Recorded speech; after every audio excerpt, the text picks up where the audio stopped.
Nothing's working right now. Try to do a countdown. Hopefully you can all hear me. We're having a heck of a time.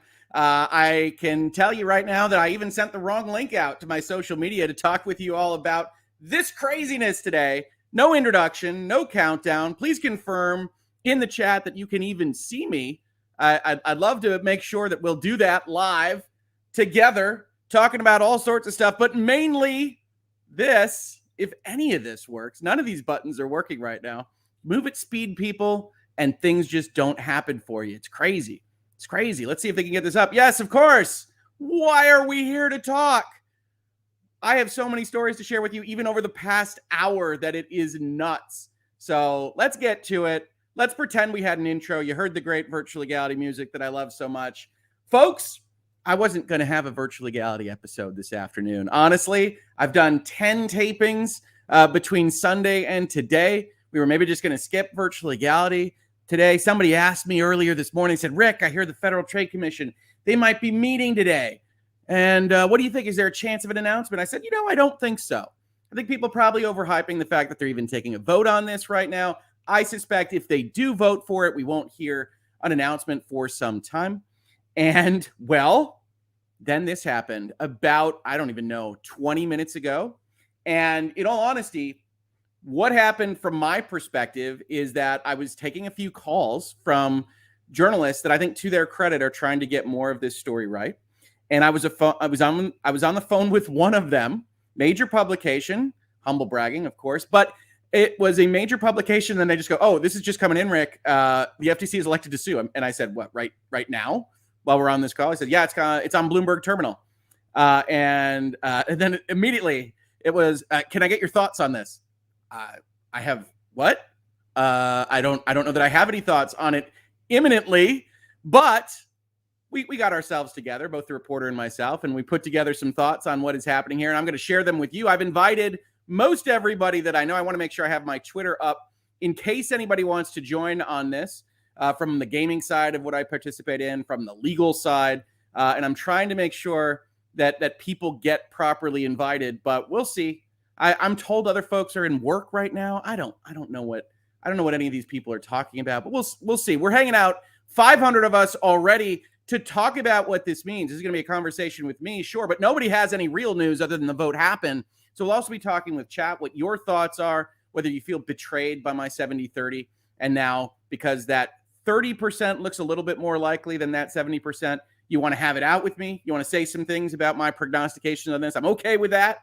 We can talk about it the entire way. As always, if you want to flag me down, put question in big capital letters, at Hoeg Law. Use super chats. Those are always fantastic. I always appreciate the support of the channel, but not mandatory to get my attention. We do have a couple of those to start out with, though. We're going to take this off the screen. I've got the articles as they appear right now. I've got a couple of quotes. If you see anything in the chat that you want me to cover, I will try to pull that up behind the scenes as well.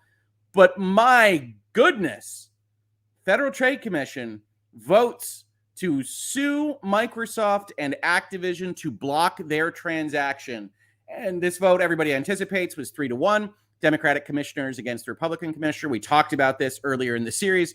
In the New York Post article that said the Democratic commissioner might be flipping, they didn't know who that would be. It was a rumor. It was a whisper. Turns out that it doesn't look like they flipped or even maybe considered flipping. And certainly when folks were asking me as Microsoft went on this public relations parade over the last few days, whether or not that was because they thought they were losing or because it was because they thought they could help solidify a flip, I said, it doesn't really matter. Either way, if you think you're losing right now, now's the time to unload the barrels on this particular argument. It's also the time if you think you can solidify that flip. As it turns out, well, Wall Street Journal op-eds, contracts with Nintendo, not contracts, but statements from Steam, wasn't going to stop the Federal Trade Commission from trying to make an example of a very unusual deal to make an example out of. We'll talk about it all here. I didn't even have time to bring up the playlist. I think this is the 53rd or 54th video that will be in the Microsoft times Activision playlist. We're here hanging out. It's a lawsuit party. We'll also do a video, by the way, folks, in case you think this isn't going to be substance-filled enough. When the actual complaint document is filed, I would say that I anticipate that complaint document to look a lot like some of the arguments we've seen leveled at this potential deal, especially by the Competition and Markets Authority of the United Kingdom, as well as the European Commission of the European Union. And that will mean bifurcating the market into little subsections, including a market for subscription services and cloud gaming services. That's my expectation. Maybe they went a completely different way. We know from watching the FTC operate this year that they've been willing to fight and make somewhat not so lucid arguments against Facebook acquiring Within as a VR app manufacturer. And they might well say that we've got nascent markets in play here. And those nascent markets are something that we would rather have essentially Microsoft build its own infrastructure to participate in rather than buy participants in that infrastructure. We don't know what this document is going to look like. I do know just from hearing through the grapevine that it is anticipated that this will not be seeking a federal court preliminary injunction. They won't be seeking a court to block the deal, presumably because they feel the timeline is long enough that they don't need a federal court to try to help them block the deal. And instead, they will be bringing an administrative complaint, which we have talked about in the past. We might bring it up again here if anybody's interested in that procedure, and I can find those particular documents that talk about what an administrative law proceeding looks like at the FTC level if folks do want to know about that. But suffice to say, the Federal Trade Commission is invested with judges that operate within its organization. They bring a claim to those judges. The judges are supposed to be unbiased and neutral. In fact, those judges, the administrative law judges, have essentially ruled against the Federal Trade Commission in the recent past on the claims that they have tried to make in this more aggressive, more activist mode that they've been in the recent past couple of years. But here's the rub. Who do you appeal an administrative law judge's issuance of a ruling to? You appeal it to yourselves. The Federal Trade Commission, if it's ruled against at the administrative judge level, says, well, we can appeal it to ourselves, and we decided that we were right. And that can, in fact, happen. In fact, that very question of how administrative law judge rulings work and exactly how this infrastructure within regulatory bodies in the United States is up for consideration at the Supreme Court right now. They just heard arguments about this potentially being a violation of due process last month. So there's all sorts of stuff flying around, folks. As you can tell, I'm energized. This is a crazy afternoon for everybody. I'm so glad to have everybody here. Super chats are pouring in. I want to answer those questions first, but I'm really excited to be here with you all having this conversation. I have no idea whether anybody else is going to show up. You might just be stuck with me, but let's talk about it because this is fascinating. Jeremy G, thank you for the super chat. MVP Hoeg, I don't know about that. Certainly, I felt like I was just spinning around, hitting buttons in the last 15 minutes or so, but I'm glad to have you all here with me, and I'm glad to be talking about it with you all. What a ride this has been. Deal announced in January, sued over in December, the entirety of 2022. And I have to be honest, you know, Microsoft, the Federal Trade Commission, the Competition and Markets Authority, everybody's efforts to really grow virtual legality are welcome. So thank you to everybody participating in all this. On the transaction side, couldn't have done it without you. We're now averaging well over one episode per week since this deal was announced on this. And that is absolutely crazy. So thank you so much, Jeremy G. Thank you all of the rest of the G's in the chat. This is fantastic. This is going to be a very interesting time frame. And that bet that I just made that the playlist would end at about 75 videos, well, that just got blown out of the water, folks.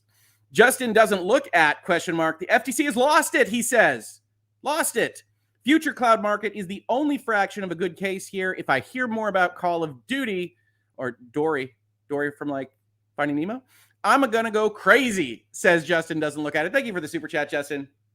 We can talk about this. We're going to try to talk about it rationally. We're going to try to talk about it, trying to understand where they're coming from. We're going to look at some of the news articles. We're going to look at some of the statements that I have found. I'm going to probably need your help to flag more if you see any, because I can't see everything. It's flying around. Everybody's reporting on it. There's basically no information outside the vote. And that's just the perfect time to jump on with my friends and talk through these issues on the internet, right? Thank you so much, Justin, for the support. Pre-authorized transaction for $110.09 from PayPal, which I love as a profile name. The FTC statement sounds exactly like what Sony was saying. Sounds like they're protecting Sony's interests instead of consumers, like the CMA. I actually have to go find the FTC's actual statement here because I started putting this video together when we had the Washington Post with a stub article and the Bloomberg Terminal article just being said they voted to sue. So we're going to have to pick up those statements. We're going to have to find those for ourselves. I think we can probably do that, but it's going to take a minute. Wooter K, you are excused for your estimations. You cannot be held liable for the FTC's insanity. Tongue out, laughing emoji. Well, folks asked me, right? I talked about the Nintendo issue and the contract yesterday. I've talked about this deal extensively, obviously. And they said, well, aren't you going to move this up? Aren't you going to bump this up from 70-30? I said, I don't think it's ever going to be higher than 70-30 in this political environment, because I just don't think you can discount regulators deciding to make hay past that 30% probability level, right? That you don't need a good case if you think the mechanisms of justice are in your favor, if you think it's too costly to bring a case against them. I have sat here and I have told you for 50 some odd weeks now that this is not historically a good case in antitrust jurisprudence, that if this were to be challenged up to the level where a court would actually be hearing the Federal Trade Commission's complaints, and that's not their own judge necessarily. If the FTC then decides that they are right, no matter what the administrative law judge says, at that point, you can appeal it to the Court of Appeals level. And Microsoft might try to go around the horn and appeal it to the district court level. We don't know. We don't know. That's one of the things that's up for the Supreme Court decision right now. But either way, you can get into the judiciary. The United States courts will look at whether the Federal Trade Commission has the right to do this. They don't get to just decide it in a vacuum. But it can take a long time. It can take a lot of money. It can take all sorts of resources away from your actual ongoing operations. And so it's going to be very interesting to see whether Microsoft, over the past few weeks, which it was talking about suing over this and is talking about it right now, we'll mention that again, actually goes through with it, right? Because there's value to suggesting that you're going to sue over it. You say, you watch yourselves, Federal Trade Commission, you watch yourselves, European regulators. We're going to sue over this if you try to press it, right? That's useful to puff out your chest and present as it. Actually having to do it, actually having to spend that money, that time, those resources is a different ball of wax. Now, I think there's 3 billion balls of wax that could help back them up. But also note this, the Federal Trade Commission suing to block this deal now in December of 2022 puts $1 billion on the line for Microsoft, right? I don't know if you remember, but if you remember that merger agreement at all, there's an escalating scale as to how much money they owe Activision for a deal being blocked. It's more complicated than that, but let's just use that right now. Starts at $2 billion. There's an interim period that it goes to $2.5 billion. And then if it takes long enough, it goes to $3 billion. We're right now in the $2 billion window, which means Microsoft isn't just playing with, well, we've got a couple $1 billion to save from the lawyers' fees. They also got $1 billion to save just opting out, just jumping off the boat, just saying, all right, whatever, that we don't even have to worry about that third $1 billion. I've talked about the fact that people have been reporting it a little bit incorrectly because there is this escalator in time. And it'll be interesting to see whether part of the consideration here is the Federal Trade Commission said, we've actually got some leverage on our own. We can go say you can save $1 billion by just saying, nah, just getting out. What'll happen? I don't know. But I appreciate the super chat, Wooter. Thank you so much. Dark Saya with a super chat. If my head's going to explode, I can't imagine yours. Thanks again. Honestly, my head's not going to explode from this. And the reason is this. I think I've said this pretty consistently from the start of this playlist. You can never judge the mind of a regulator. And people get mad at me on this. They say, oh, Microsoft's got great lawyers. They know what they're doing. Epic's got great lawyers. They know what they're doing. Sony or Apple or whoever. Absolutely they do. They have great lawyers. I'm not going to sit here and tell you that they don't. But no human being on earth can promise you with 100% certainty that they know what a regulator is going to do or that what a judge is going to do or any other human being on earth is going to do. As you can see, they can elect to sue regardless of whether Hoeg thinks they have a strong case or not, whether they have a strong case in some kind of platonic ideal reality or not. They can just hit those buttons, and here we are in lawsuit land. That's up to the regulators. Now, are they going to win long term? I would argue that if it gets all the way down to a determination by the court system, no, I don't think the Federal Trade Commission would win this. Is Microsoft willing to take that bet and go that far and spend that much time? What do you think, chat? I don't know. And Parallax Abstraction has been a supporter of the channel for a long time. Thank you for the super chat, Parallax. I should be working right now, but I am here for the madness along with 1,200 of your closest friends. Hello, everybody. Appreciate you as always, Rick. Strong arm emoji. Yeah. Betting Microsoft wishes they could use a strong arm emoji in real life a little bit here. Let me make sure I grab everything else. I am going to try to take the normal chats as well, but I do want to make sure that the people that are generous enough to support the channel get what they paid for. Everybody's so nice today. Do you think there would ever be a decision like the consent decree of 1948? Honestly, Justin saying I don't recognize the reference. I think there's a possibility that there could be a consent decree here. Again, as we have talked about, you can negotiate for concessions in a consent decree whenever you like. It's not like it's over when they move to sue. They're going to have an administrative complaint. They're going to put that forth, and they could, out of the background, negotiate concessions and say, we're going to drop this lawsuit if we get X, Y, and Z. And they're playing just a more advanced version of hardball, right? A concession, a consent decree is effectively a settlement. You see this all the time in civil cases. This is a little bit different because you've got a government regulator on one side, but you've got a situation where we're going to sue. We've sued. You can still go and say, all right, what is it going to take to get you to drop this lawsuit? What do we have to promise? What do we have to do? And that's still a possibility as part of this. I didn't even turn everything off that otherwise makes noises here, folks. I'm doing my best, I promise. But I don't know that specific consent decree. I apologize for that. It is, in fact, the case that they could still be negotiating behind the scenes. Lucius Augustus with a super chat. If you watched the Wall Street Journal CEO Council with Lina Khan, that's the chairperson of the Federal Trade Commission, she dropped hints that she was going to do this despite the legal hurdles.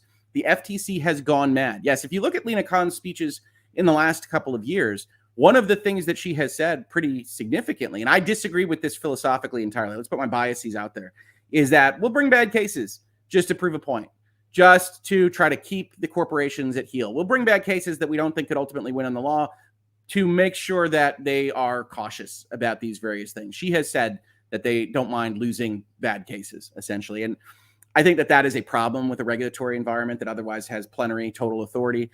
But President has the right to pick their members of the Federal Trade Commission. This is what the Federal Trade Commission has elected to do. So while I can disagree philosophically, I don't have the power to change things from here. We can talk about it. We can hopefully answer questions. But when I put up that video about the Facebook deal and I said every deal is at risk, I meant it. And so that's where we wound up. Tom from Toonami says, Brad Smith literally said we gave peace a chance, laughing my ass off. Yeah, I'll look at Brad Smith's comment again. I think Tom Warren highlighted it. We've got an article from The Verge. I've got some comments. I still need to go and find the FTC's specific comments so we can talk about those. Cameron O'Neill, what role did the U.S. versus Microsoft 1999 ruling by District Court Judge Thomas Penfield Jackson play in this outcome from the FTC? I would say zero.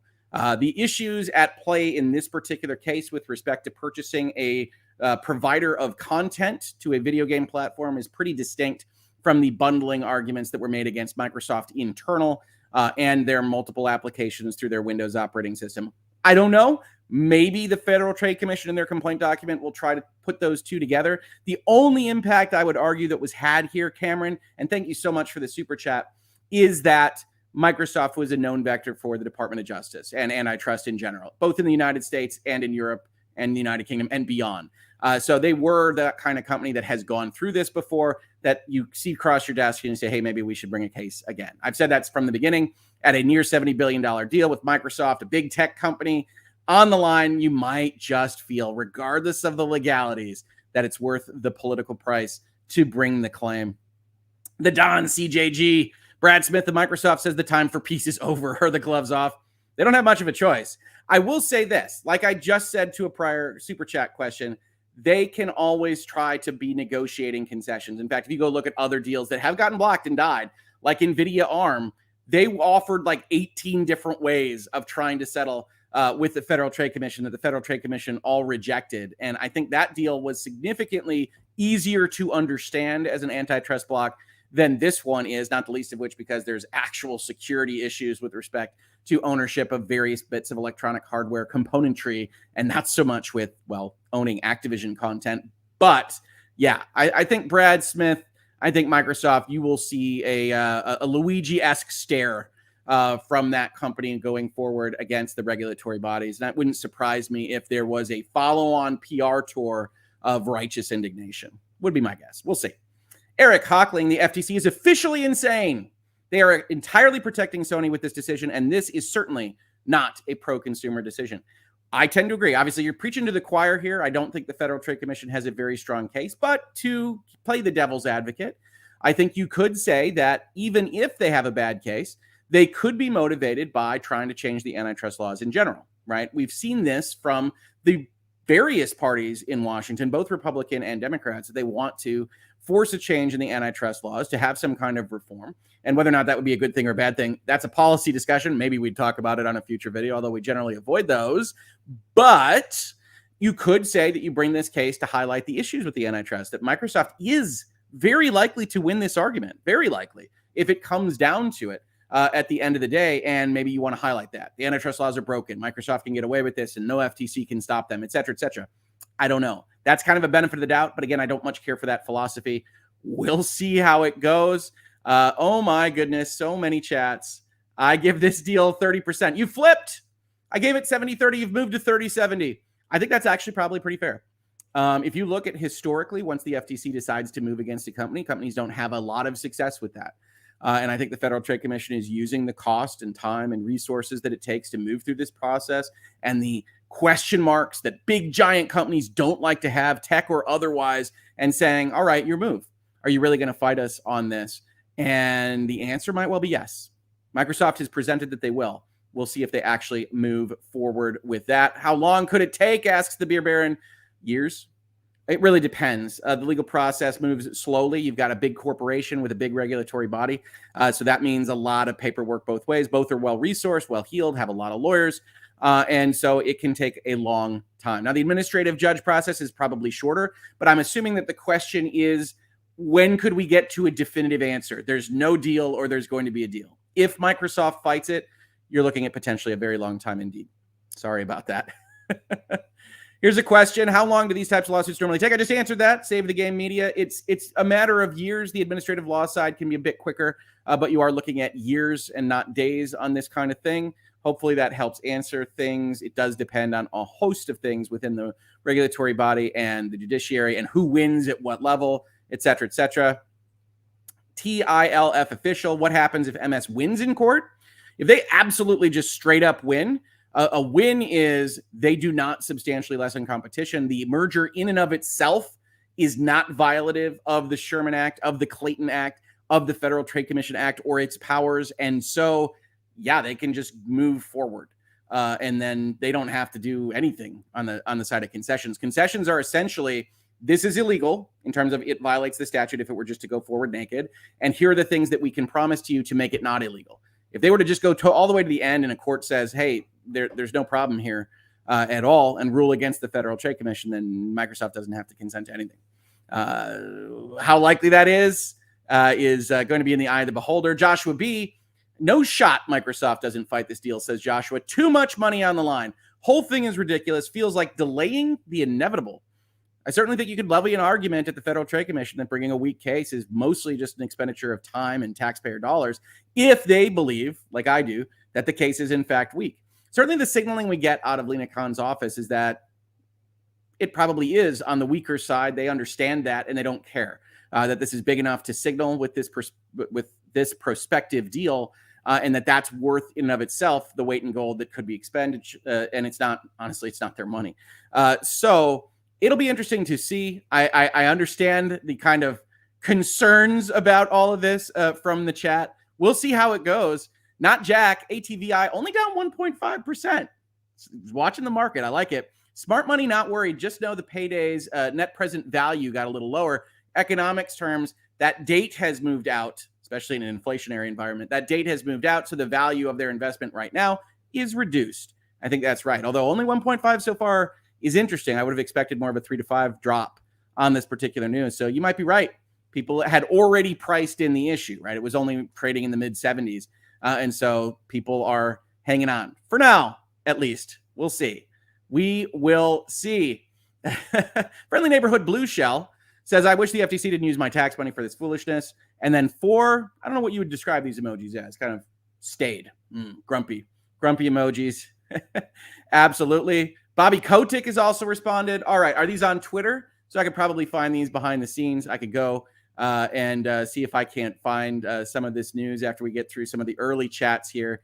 Just making sure everybody is taken care of. And I'm already a couple minutes behind. I'm glad to see everybody here. I think this is a big news day. It's a big news story. Evan Olmstead says, if it falls through, think Activision will still do marketing with Sony. At the end of the day, I have the same kind of philosophy on answering these kinds of questions as I do in any other context, which is in business, the sack of money usually finds a way, right? If you imagine Jeff Goldblum talking about money on tables. So I always thought Spider-Man would find his way back into the MCU. Sony and Marvel would work that out. Indeed, they did.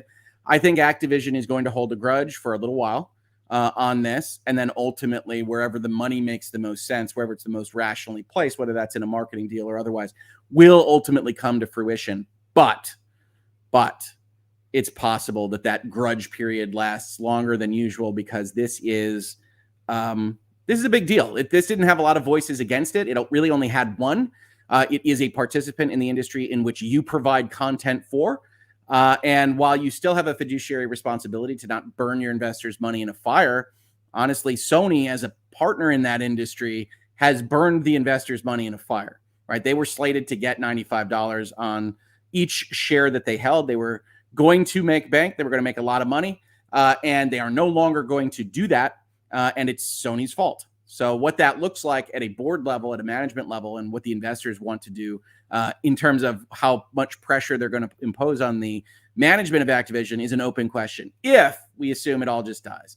Now, I'll say this. If Activision is acting independently in any regard, even at the Microsoft level, if it became a Microsoft subsidiary, if they have any independence, I think that bridge is already burned. I don't think it actually matters which way this goes. I think Sony has made itself a public enemy to a lot of actors in the industry, and we'll see what, if any, kind of remedies are required there, or what the industry winds up looking like in the near future. What a news item, by the way, for the day of the Game Awards, right? Parallax Abstraction, any thoughts on what could happen to Lina Khan should the FTC lose? This feels like an anti-tech vendetta on her part, and that she's hanging a lot on this. I think she is hanging a lot on this. I think this is by far the biggest move that she's engaged in so far. And I think you do have a series of Federal Trade Commission, at least questionable choices that are worthy of pursuing. Now, this is a commissioned officer, if you will. This is a person selected by the president, approved by the Senate. In general, it's not easy to move on from that. So you'd have to be looking at something like a Biden request to have her removed or something along those lines. And honestly, I don't see it happening. So I think Lina Khan survives this, but I think that there would be a lot of negative press and a lot of questions asked if the FTC spends X amount of dollars on what a lot of folks, not just me, are telling you is a bit of a reach on these kinds of transactions, and it all blows up on her. I don't know. I can't tell you that, but I can tell you in general, agency people are pretty well protected in the decisions that they make. Adam A., how did Microsoft handle the 90s monopoly breakup? Well, it wasn't really a monopoly breakup. If you go look at the 90s, it's actually really interesting. They lose a case, they appeal it. There's a whole host of things that happen. But at the end of the day, basically what happens in the monopoly case against Microsoft is that time heals all wounds, and they had already lost the advantages that they were being prosecuted about, and basically everything just moves forward as if it didn't happen at the end of that particular procedure. So it's a little bit of an odd duck. It's not a great analog for when we're talking about Epic versus Apple, or the FTC versus Microsoft. Man, maybe I should do another playlist. I don't even know on this particular topic, but it is useful. We can go look at it. Maybe we'll do a historical review. If we ever get any days of the week that don't include massive news items, maybe we'll do some kind of evergreen, let's talk about the 90s Microsoft case and move through the documents one by one, just as a kind of background so that people can know it. Tom Grace here, and I think it's important to catch both sides. Tom Grace says, I support the FTC. All right, Tom. I'm sure that many do. So I think that's a worthwhile conversation in this space as well. Eternal Shaddai says, I have a question. Ubisoft is not on the same level as Activision Blizzard, but their studios are scattered like Activision. If Microsoft decided to buy Ubisoft, wouldn't they have to deal with the same fate as Microsoft going to various countries? Yeah, in general, honestly, it's not even so far where you're building these games as much as it's where you're selling them. So any kind of purchase of a major publisher requires the full international jurisdictional gambit. And so this would come up again, obviously at a lower dollar amount for the Ubisofts of the world. But it's interesting. I don't know what Microsoft's future looks like if they walk away from this deal and they didn't spend $70 billion. I don't know that anybody knows, honestly. Gecko Gamer, this course of action is inflammatory against my sense of rule of law. I don't necessarily care about if Microsoft would get it, but this is the wrong way of doing it. Yeah, and I understand that position as well. We've heard from people that are in favor of the Federal Trade Commission. I will lay my biases out here for everybody. I've been online. I've been recording videos for you for a year on this deal. I do not think it is the kind of deal that historically would be blocked or historically should be blocked. I don't find Sony's arguments persuasive, and I doubt that the Federal Trade Commission is going to change that when they put forth their complaint document. But we have to see it play out, right? So we will see But I really much appreciate the super chat support, Gecko Gamer. All right, I think, we're not quite caught up. Joshua, could the FTC want the deal to fall through because they hate Call of Duty and want Activision Blizzard to file bankruptcy? It's a bit conspiratorial, isn't it? I don't think Lina Khan or the Federal Trade Commission have any thoughts on Call of Duty as a franchise. They might have thoughts on Activision, right? Of course, Activision, before all this starts, is in the crosshairs, is in the news because of the California lawsuit, because of the stories about sexual harassment and gender discrimination at the company, which still haven't been litigated, by the way. So we can't take those as fait accompli. But I do think that you can have negative feelings towards Activision just based on what we have seen, witnessing their reactions to that lawsuit by the state of California. And it is possible that you bring in some human biases with you. Like I've long suggested, I think the Federal Trade Commission has a beef with Facebook, for instance, some of which is earned, maybe not all of it. And so when you see the lawsuit against like their acquisition of Within, I do think they bring a little bit to the table of our default position is that Facebook is doing wrong. So I think that can happen. But no, I don't think specifically for Call of Duty. It's not like Lina Khan had a cousin that just had a really bad match in Call of Duty, and this is a vengeance quest. That's not what's occurring here. HX Fear No Fish XG. Imagine a world where Microsoft wins, gets petty, and allows Call of Duty on Xbox PC and abandons PlayStation for Nintendo. Won't happen, but a funny thought.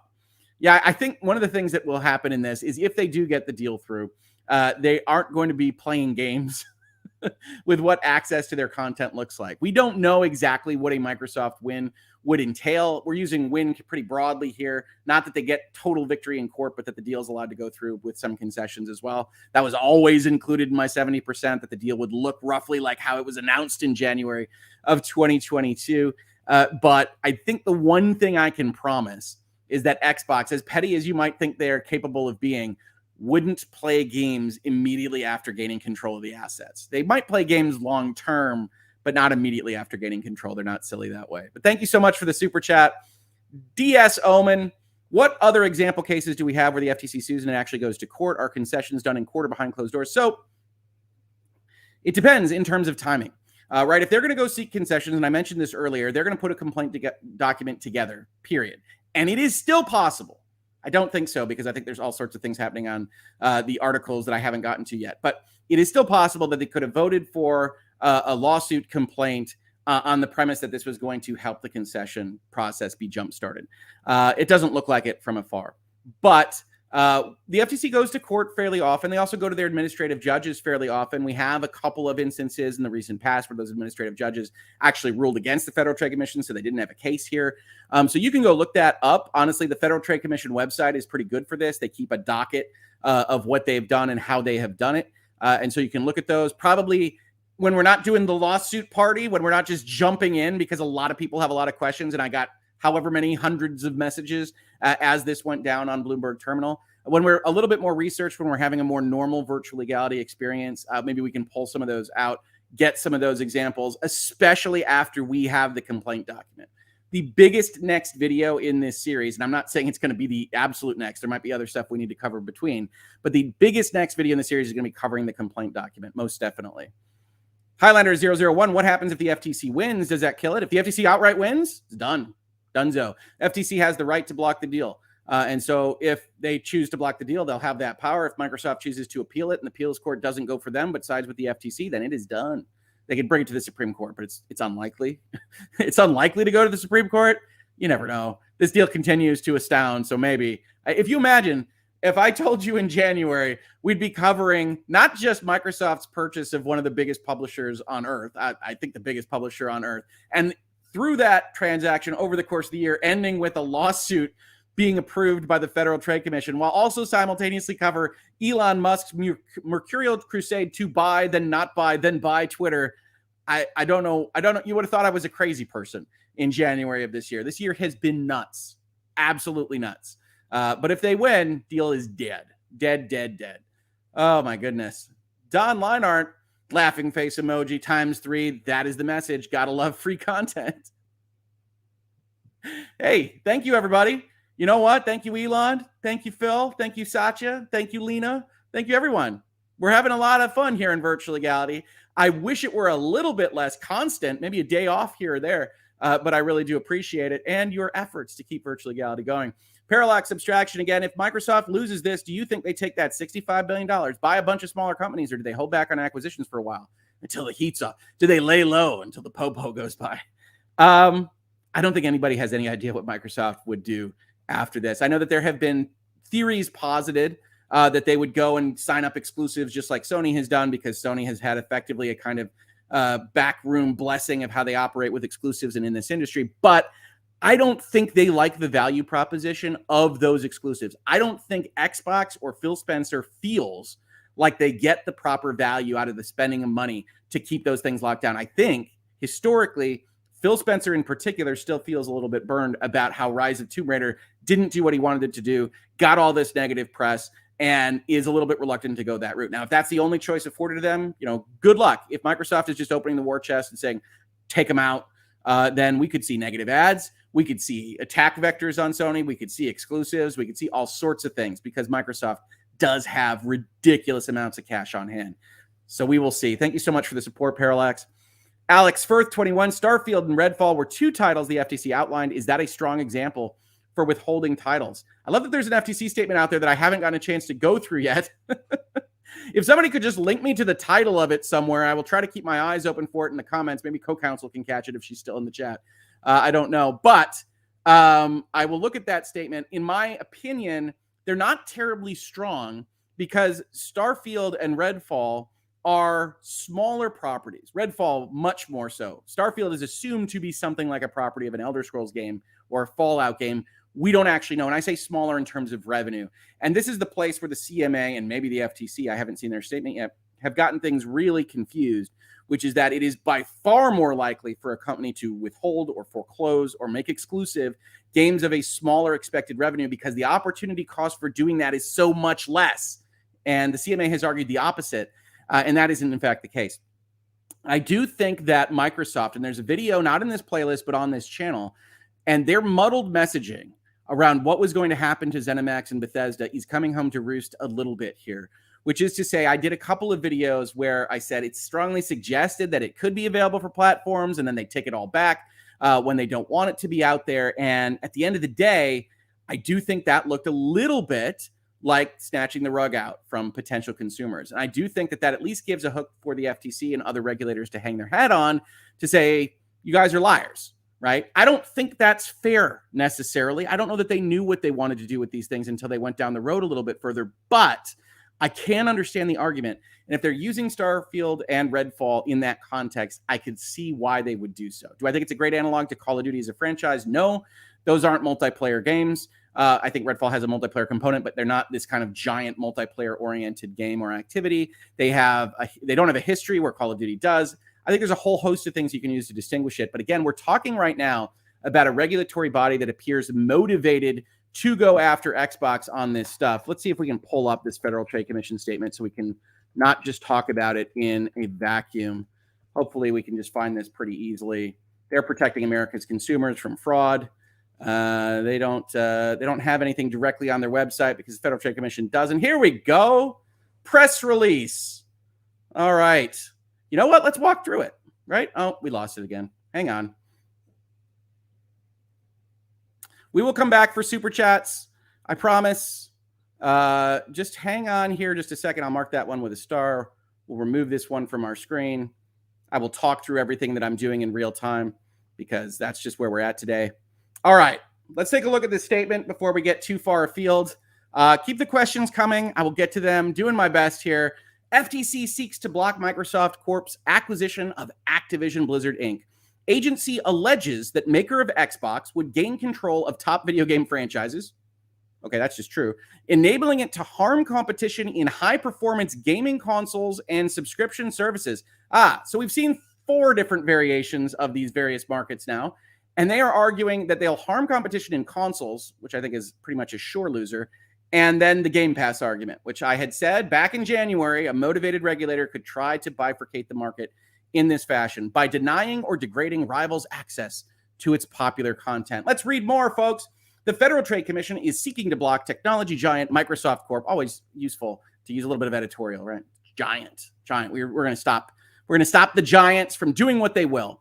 from acquiring leading video game developer Activision Blizzard Inc. and its blockbuster gaming franchises such as Call of Duty, alleging that the $69 billion deal, probably you should be more precise if you're in a regulatory environment, Microsoft's largest ever and the largest ever in the video game industry, would enable Microsoft to suppress competitors to its Xbox gaming consoles and its rapidly growing subscription content and cloud gaming business. So it didn't make the headline, but they're using the same three as the CMA.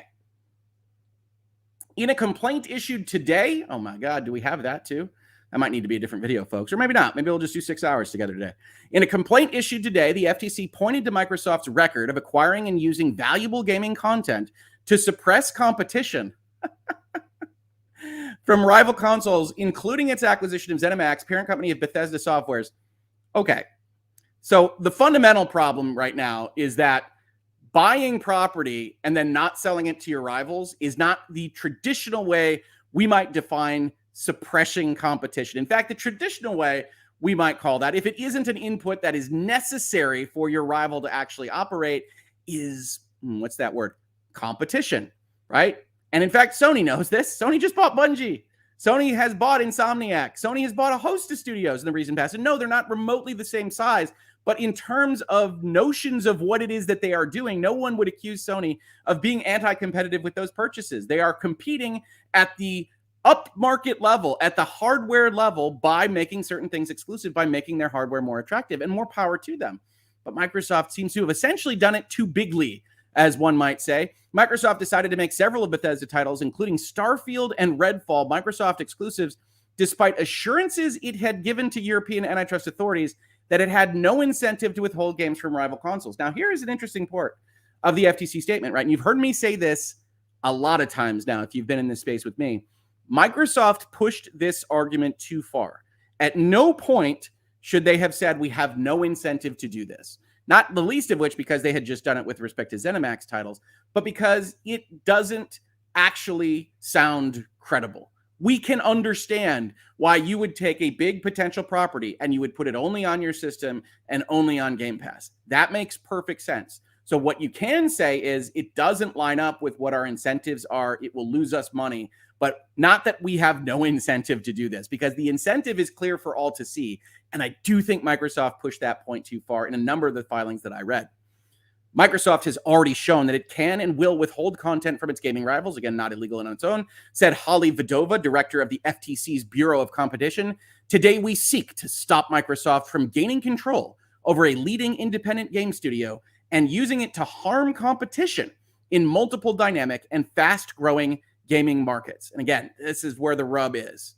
Are they competing hard or are they harming competition? I tend to think that the precedent and what they're doing goes one way. The FTC is arguing it goes the other. Microsoft's Xbox Series S and Series X are one of only two types of high-performance video game consoles. Oh, they axed Nintendo like their UK brethren. Importantly, Microsoft also offers a leading video game content subscription service called Xbox Game Pass, as well as a cutting-edge cloud-based video game streaming service, according to the complaint. Activision is one of only a very small number of top video game developers in the world that create and publish high-quality video game for multiple devices, including video game consoles, PCs, and mobile devices. One of only a very small number of top video game developers. I honestly don't think it's that small.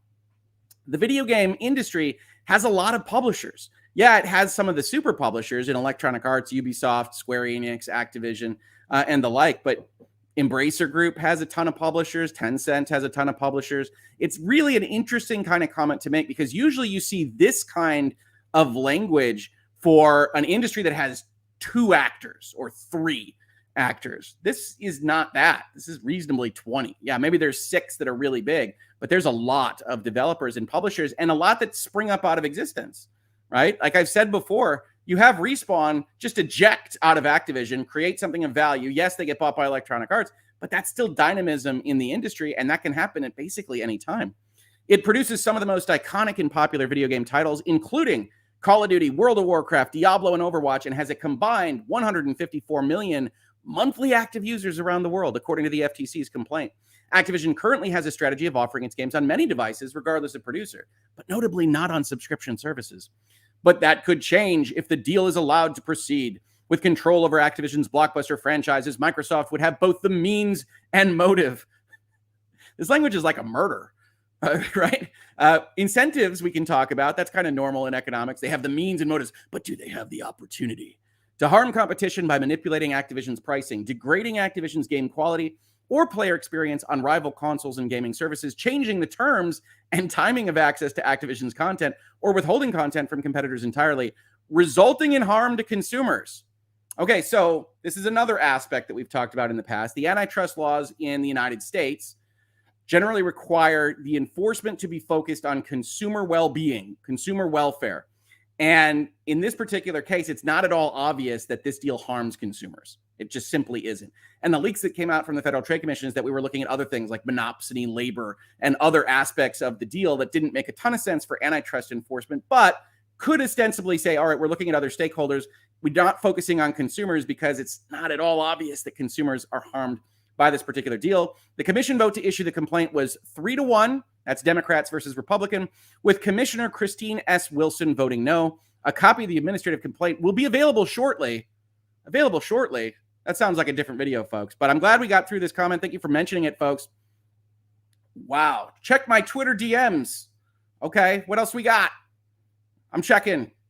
We got statements I just read. Fantastic. Appreciate it. We got other people commenting on the ridiculousness of me just going forward and doing this on live on the fly. I got people sending me all sorts of stuff. Let's see what else. Okay. So yes, it is notable. Some other people have mentioning this. They aren't seeking a preliminary injunction. They are seeking instead a lawsuit to block. Some have suggested that the deal is still likely to close in that regard. I don't think that's in fact the case.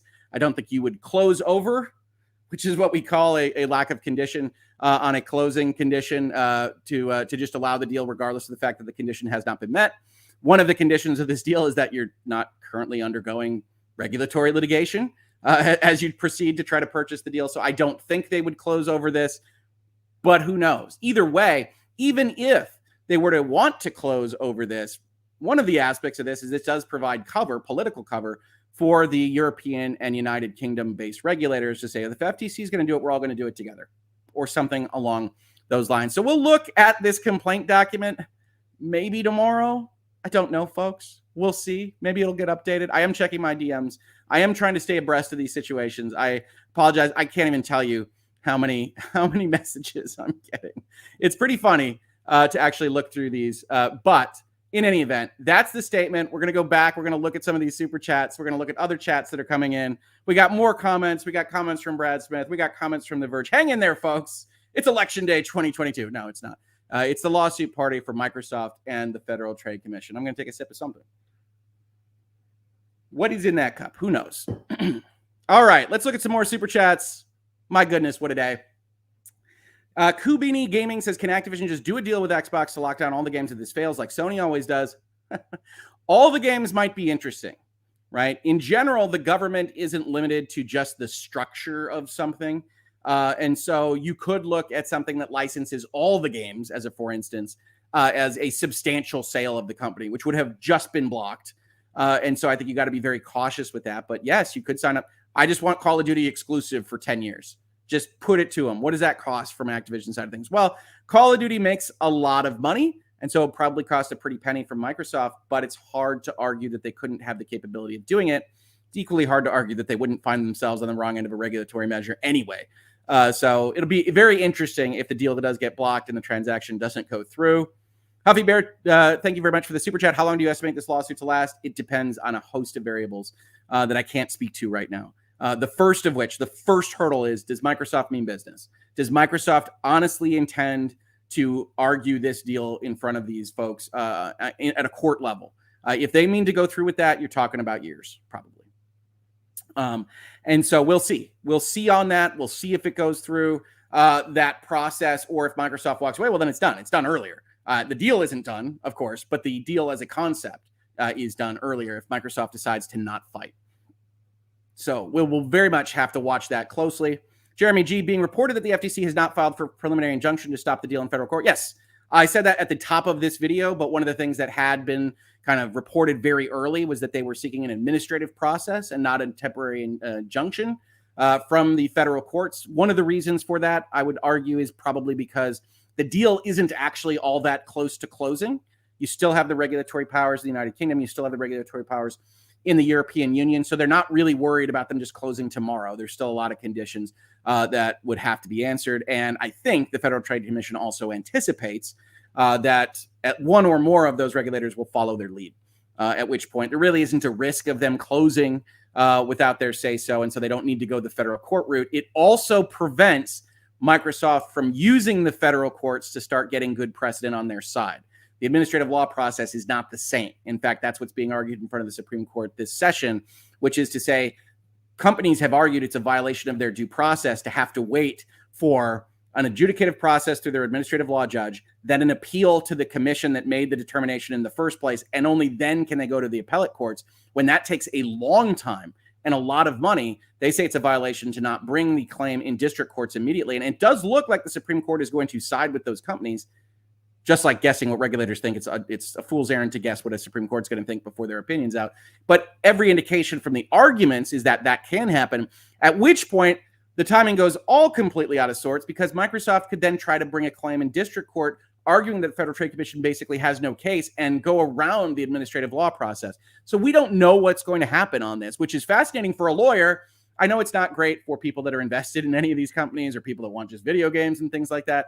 But as you can tell, this is novel. We are dealing with crazy stuff here, and this is going to be a playlist probably until the day I die. So get ready, get excited. You ain't never seen anything like this in video gaming. Citizen 4, if the deal gets blocked, do you think it's possible that this could encourage Microsoft to follow Sony's practices and repurpose that money on securing exclusive deals and cutting Sony out that way? I think it's a possibility. I think that the business strategy of Microsoft has been to avoid exclusives in favor of acquisition, and they would be reassessing what their proposed strategy is in the future. But I can't make any guarantees. I really do think, from every indication I've seen in interviews and whatnot, that Phil Spencer doesn't like that approach. And so that reassessment might go to the way of signing exclusives. It might not. I don't know. I can't speak to that, unfortunately. Thank you so much for the super chat. Shireen, constant presence in chat here on this channel. It's been a nutso year. It has, hasn't it? A nutso year is a great way to describe it. Second coming, Ashley Gold said the agency has not filed for a preliminary injunction to stop the deal in federal court. What does that mean? Thanks. The FTC has two options when it decides it wants to block a deal. One, it can go to the federal court and ask for a preliminary injunction. That is the court power to stop any forward movement on the deal, right? It can go and ask for that. Or it can go through what is the ultimate judicial process on their side of things and go to their administrative law judge. So they can go ask for an injunction of the federal courts, what we might consider the real courts, and they can go through that process, but Microsoft has certain rights it seems like they're likely to want to avoid, and instead they have elected to go through their own judge system, their own courts, the Federal Trade Commission courts, and that's going to put a lot of time and resources and problems for Microsoft in between now and whenever there might be a final determination as part of that process. We'll be part of it, though. We'll be covering every single bit of it. Mohammed Diallo, thank you for the super chat. Now that this is going to court, does that mean Sony's dirty laundry will also make an appearance? I can't see why.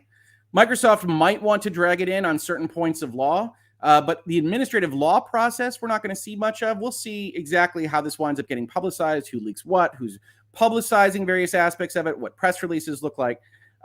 But it isn't obviously important to the Xbox case regarding what Sony does or doesn't do. Now, they might try to defend themselves with certain things that Sony has done over their entire history.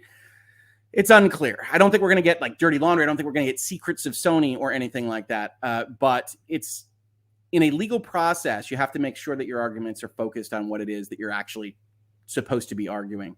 Eric Hawking, the FTC arguing that Starfield and Redfall being made exclusive is very weak. They are literally grasping at straws. I would say figuratively, but I get where your head's at. Sony would do the same thing had they bought Bethesda.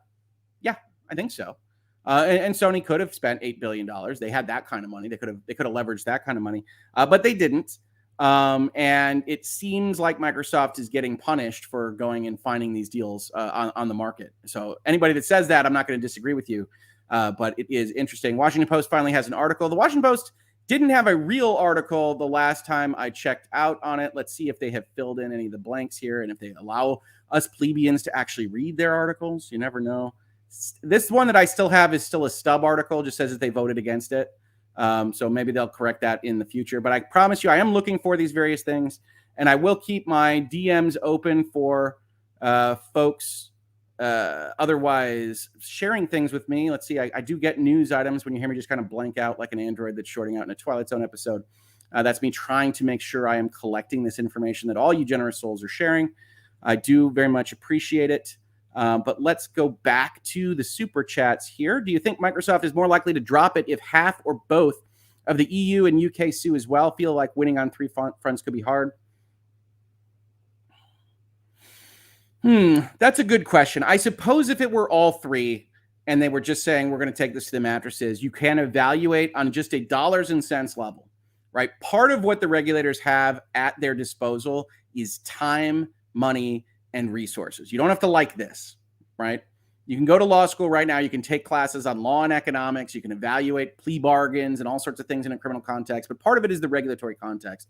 And if all three decide we're just going to make this as difficult as possible, and Microsoft looks at the market and says, you know what, it's an inflationary environment. Activision's probably actually lost core value over the course of what would be 24, 36, 48 months from when we announced this deal, where it's no longer of the same value to us as it once had. Let's just opt out of this thing. It is a possibility. It is a possibility, right? So I do think that if all three come, maybe. I still think Microsoft's initial inclination is going to be to fight this, but even behind the scenes, separating out from the public relations statements and the statements from Brad Smith and everything else, there are number crunchers that are going to be going over this. What are our chances of success? How much money are we willing to spend? What is this really worth to us? What's the core value of Activision? What's the business proposition?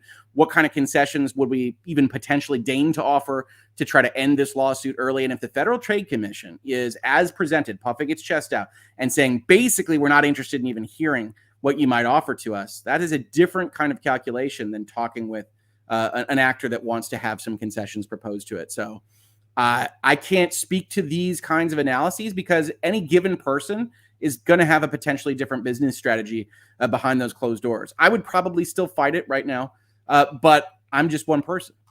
So we will see. Yo, I'm a moon. Key detail from Ashley Gold and Stephen Totillo. The agency is not seeking a preliminary injunction to stop the deal from closing, so the two parties are still likely to close. I disagree with that overall thesis point. I don't think these parties close a deal when it's still under pending litigation review. So I don't think it's still likely to close, but we'll see. We will see how it goes. Most definitely. I think the Federal Trade Commission made a business decision by not putting them in federal court, and they think both time and the other regulators are going to protect them there. The Cal News Network, when it comes down to it, do you believe the CMA will follow the FTC's path in pursuing a court case against Microsoft? I do. Been following this for a while, and I just can't see the case the FTC can make. I agree. I don't think the Federal Trade Commission has a strong case. I do think this provides a certain amount of political cover to the other regulators. I honestly don't know what way the European Commission is going to go, but I think by mirroring the Competition and Markets Authority in the UK's language, just even in the press release that we saw, the same three markets discussing the same things, limiting Nintendo out of the question in a very kind of side shade statement, talking about them lying about ZeniMax stuff, when I think that's perhaps a little bit unfair in its description. All of that matches what we saw the UK putting forth. So I would imagine the CMA and the FTC are both in coordination and communication, but are going to move forward on this together. Don Leinert, FTC lawsuit, pros and cons. Pros, lots of lengthy VLs to listen to. God help me. I've been so busy this week that even the prospect of an entire lawsuit on this is just, wow. We're going to have some fun, folks, but man, not today, right? We're not just going to try to do the entire lawsuit in one day. To listen to while driving to my lady in Jacksonville. Con, too many opportunities to super chat. I'm very sorry about that, Don. You are never obligated to super chat to support this channel, but I am so thankful when you do. I really, really appreciate it. The real Big Rich. All right. Just want to say thanks for all the content. I appreciate it, the real Big Rich. And I like that Washington Redskins, not Commanders, controller that you have there. Looks very cool. Golem Shark, if blocked, does that mean no one can buy Activision Blizzard King? No, the both systems, both the administrative law judge system and the actual judiciary, they only look at the cases and controversies before them. So you can't lock down something like a company. Each would be evaluated on the facts and circumstances surrounding the deal itself. And so, no, it doesn't mean that nobody could ever buy Activision. That wouldn't really be fair to the Activision investors, right? Their stock, their equity immediately loses value because nobody can purchase you at that point in time. So, no, it doesn't mean that. It does mean it's extraordinarily unlikely in the near term, though. So, all right. What else here do we have? I know I'm behind. I know I'm approximately 20 minutes behind in the chat. So I appreciate everybody that's here. We have more than 2,000 people. Well, I try to scroll through and make sure that I grab all of the very generous super chatters. If you would, just hit like, maybe subscribe to the content, tell YouTube that we're having this conversation, that you're enjoying it.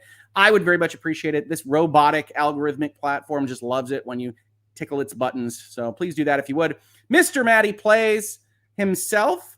I've appeared on a number of streams with him. For all your hard work, Hoeg, thanks for what you do, brother. I really appreciate it, Mr. Matty Plays.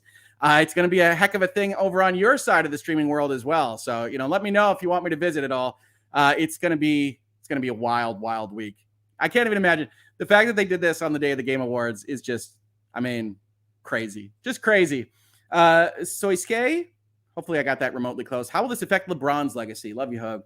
That's a great question, actually. I don't know. I'm sure LeBron will have something to say about it, and he might equate it to like Jerry Jones pictures. I really have no clue how it'll affect LeBron's legacy, except to tell you that I prefer Michael Jordan's game. What can I say? We got Brad Smith tweets, people kind of flagging things for me. Just tweeted they welcome the opportunity to present in court. We'll get back to that, definitely. Rezu, what would be the situation if the deal goes through and Microsoft tries to buy another publisher? I like it. 3 steps ahead from Rezu, and I love the penguin on your profile picture. Well, if they get this through, it will be at somewhat of the consternation of the regulatory authorities in the United States. And strategically, the lawyers and the political advisors and everyone else are going to tell you that you are going to have to simmer down a little bit, or else come right back swooping around for this, and or get your existing operations reevaluated, right? The one thing I have said constantly, and this is a truth of United States jurisprudence on antitrust issues, the United States does not approve deals. It allows them.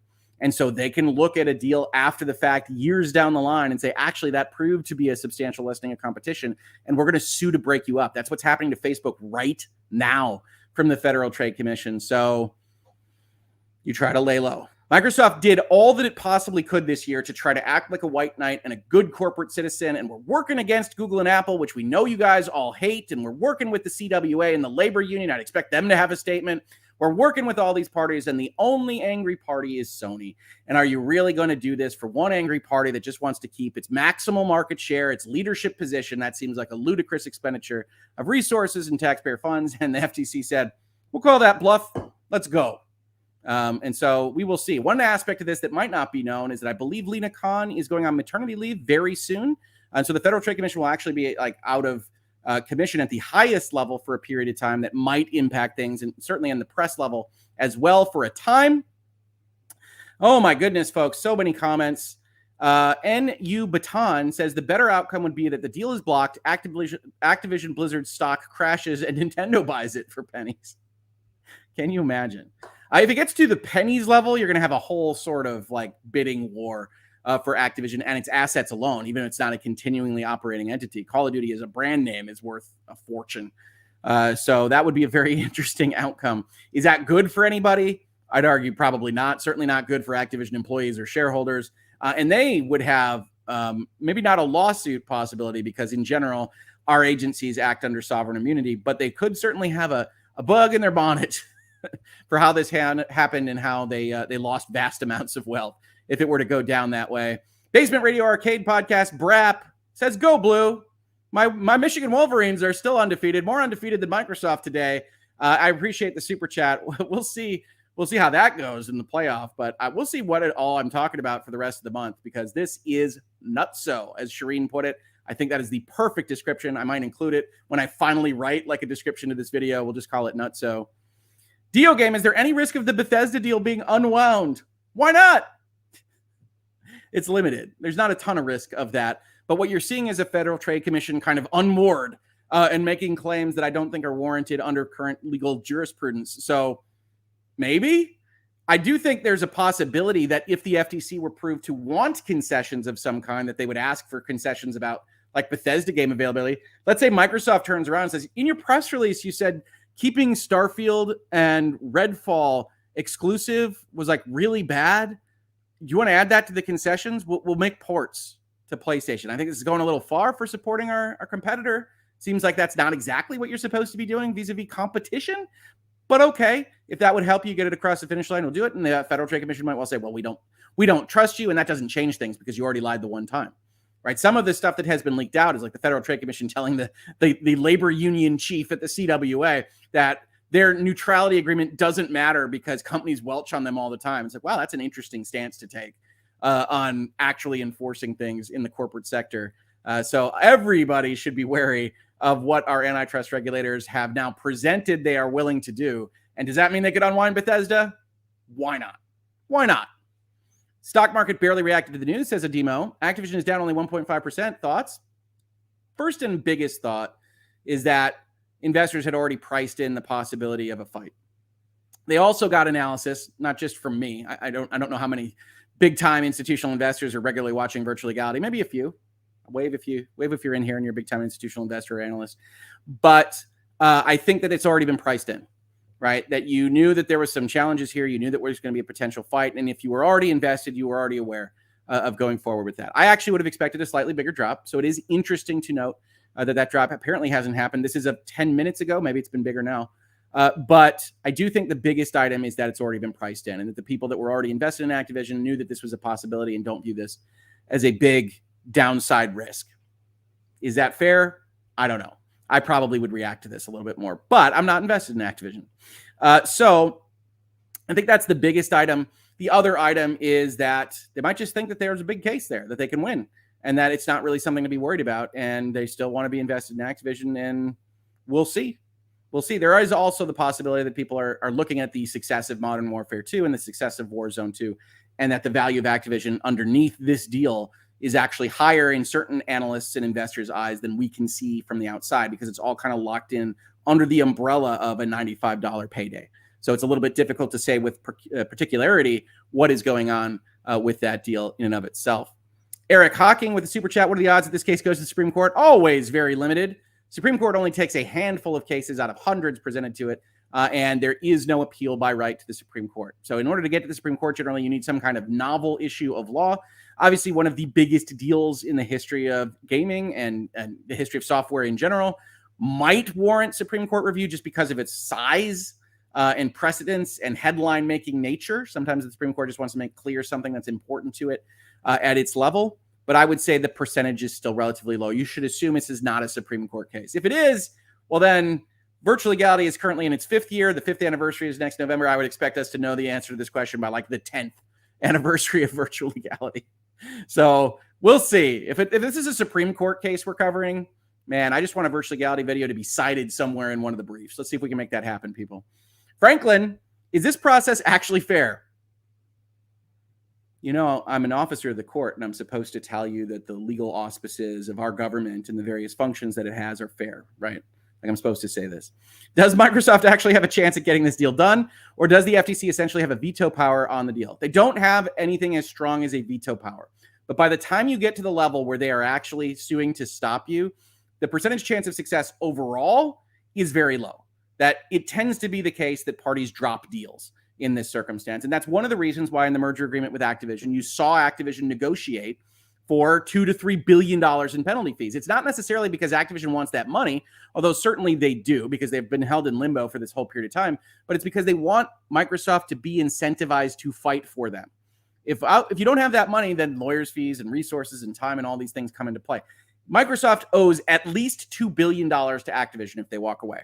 That, you can say, is just a line item on their budget overall, and you're not wrong, but no company on earth wants to just say, let's burn $2 billion in a fire.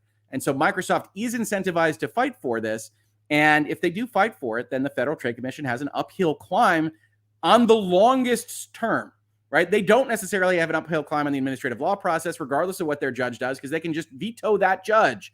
But overall, through the entire process of the judicial review, then the Federal Trade Commission has an overall weak case. So we will see. We will very much see. Scrolling forward, we're still 10 minutes behind. Doing our best. Ducky Lootsnip. Is this really so different than PlayStation playing the long game and paying for exclusivity of games from studios for years to then buy them for cheaper because their audience is only on PlayStation at that point? Ooh, a little conspiratorial as well. So yes, PlayStation has a history of working with, let's say, a company like Insomniac, keeping them really close to the vest, paying for exclusives, making them feel like a Sony company, and then buying them for a relatively low amount. They bought Insomniac, which is one of their best producers, best developers, makes bank with things like Spider-Man and Ratchet & Clank. And they bought them for, I think, $200 million, somewhere in the middle there, $220 million, something like that, versus these really big acquisitions. And that's just one studio, and Activision's comprised of a bunch of them and 10,000 employees and everything else. But No, I would argue it's not that different. I don't think exclusive licenses are different than acquisitions. Somebody could come in here and rightly tell me, well, Rick, it doesn't unwind. They own that thing. You can't otherwise separate. But we do see separations. We see Bungie buying itself out from Microsoft. We see people moving around because remember, it's not companies that make games, it's people. And so I keep bringing up Respawn because I think it's super important to understanding how the video game industry works. People got upset working at Activision. They went and they started their own company. And then suddenly they were in with Electronic Arts, making a fortune with Apex Legends, making a good amount of money, we are led to understand, with the Star Wars Jedi games. And that can happen. It's a very dynamic industry. I say this to folks that ask me this question, but we don't need manufacturing. We don't need huge factories. We don't make ball bearings. We don't need iron deposit reserves.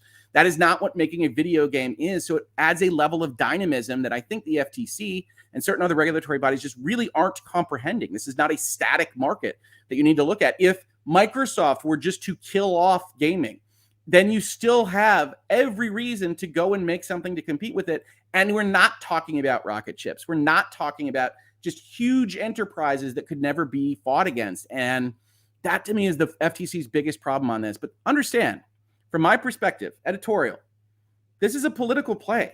They see the name on the headline. They know they can say we're suing tech giant Microsoft to keep Call of Duty on your PlayStation or whatever it is. And that means a big deal to them. This is a absolutely big play from the Federal Trade Commission. And it's done because of the name on the tin and the size of the deal presented to them. It's done for no other reason because honestly, I love video games, folks. I run a video game focused YouTube legal channel. I talk about it all the time. I spend oodles of time playing video games as well as analyzing them. I love video gaming, and I'm here to tell you, it's not the most important industry on earth. Access to Call of Duty, not the most important thing. We aren't talking about health supplies. We aren't talking about food. We aren't talking about housing or shelter or anything else. We're talking about video games. We talk about practice. And that's what's happening here. So I think it's really, really interesting to see them take a swing at this level. And I do want to apologize. There's just so many chats coming in. I hope you're having fantastic conversations in the background here. I'm jumping between the super chats because I want to make sure they get the value for the support of the channel. I apologize for skipping people, but I hope everybody's enjoying this.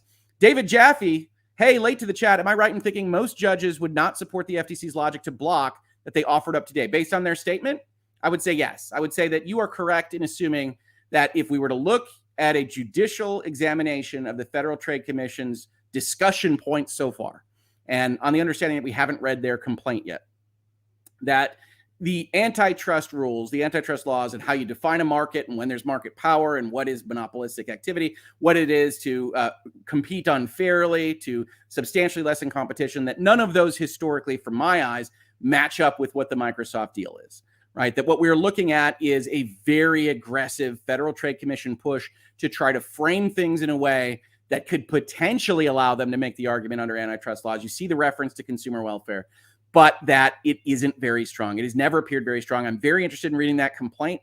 We will definitely do that in this space, maybe as another live if you want to get in here, ask your questions, have your comments. But I do think that it will take long enough to get to an actual judge in the judiciary because of the administrative law process, that one of the things the Federal Trade Commission is hoping is that they're just going to bully ball them out, that Microsoft's going to decide it's not worth it. And the Federal Trade Commission does this a lot. In fact, most people drop their transaction when they get to this level, and the Federal Trade Commission just proves recalcitrant. They're not interested in negotiating. And that's the history of how these regulatory bodies operate. You don't have to love it, or you can look at them and say, hey, they're protecting us from big tech. But either way, they are using the process as the punishment. Microsoft's a company that's big enough to take it, but that doesn't mean they're going to like it going through that process. You saw them fight against it pretty hard this week. Thank you so much for the super chat, David. And I have no idea if you're the real David Jaffe, but if you are, thank you. I've enjoyed your work. CNFRN, I get that the FTC has a hard case with the Sherman-Clayton Acts. They do. But doesn't the FTC also have authority under the statutes that authorize its creation and operation to regulate antitrust that are completely separate from Sherman-Clayton precedent? So in particular, this is a Clayton Act move. This is a review under Hart-Scott-Rodino to stop deals that substantially lessen competition. And they use the language in their press release that suggests that this is a normal Clayton Act complaint. But you may have been reading news items that the FTC is seeking to increase its Section 5 power, which is just the broad ambit of authority to stop things like unfair competition and false or deceptive advertising. And it is possible that they are going to try to bring in a grossly increased in size power under Section 5 via their own interpretation of that power as part of a merger stopping complaint. Now, I think that's an absolute loser of an argument, because you can't have an unfair competition argument that you lose on the merger side and then you win on kind of the more ephemeral umbrella side. We saw this particular argument happening with respect to Epic versus Apple, right? That judge gave Epic a win on the California unfair competition laws. And one of the very first things Apple briefs the Court of Appeals on is we can't win everything related to antitrust and then lose on this kind of amorphous unfair competition premise. Now, the original judge did say that happened. Court of Appeals put in an injunction on Apple's behalf to look at this at a Court of Appeals level. We don't know how that's going to resolve itself, but that's going to resolve itself sometime in the next year. God, every time I mention these things, like, how many videos am I going to do next year? I have no idea. So it's not a strong possibility, but it's possible. I like to think that you were reading up on that and that the FTC had moved forward with that in the last 10 days. And they could bring something like that. I don't think that's a winner at all, but we're talking about novel legal arguments, and I never guess what a judge is going to think when faced with a novel legal argument. That nerd GUI, since the FTC sued now, not quite yet, they've got an amended complaint in draft form. They're about to. If the deal closes and Microsoft change their mind later about exclusivity, can they revisit the deal still in the future? I don't know which exclusivity you're referring to, but chances are, if the deal closes, the deal actually goes through, can they change things like pull Call of Duty back to themselves? Yes, they're in control of their assets, but they'd want to be very careful to make sure that the statements that they had made, the promises that they had at least implied to these various parties, are upheld as the regulatory bodies might think they should be. Right? In other words, if you promise that, we'd have no incentive to do this, you at least hide it for the near term. You don't want to just immediately do that, because they will spin back around on you. And bare minimum, the next deal will be harder, but also they can go back and look and say, you lied to us. This was induced by fraud. We'll sue you over it.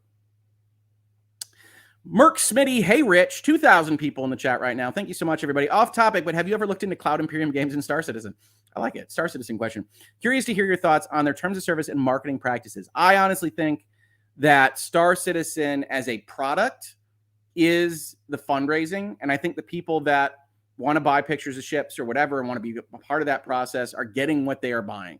I don't think Star Citizen is ever going to be a real game, but I hope that the people that are invested in it are enjoying it. And I think it's never really going to be finished, because it's too lucrative of a revenue source as it stands. And I don't see a world in which that gets finished up as we might expect a finished product to be. Maybe their single player game comes out someday, but that's really all I see. But if you're into it, I hope you like it. It's not something I would invest in. It's not really something that I think is useful for me, but I do know some people that like it. Okay, I'm going to rest my voice here as we scroll down. I am 11 minutes behind in chat. My goodness. Got to make my answers shorter.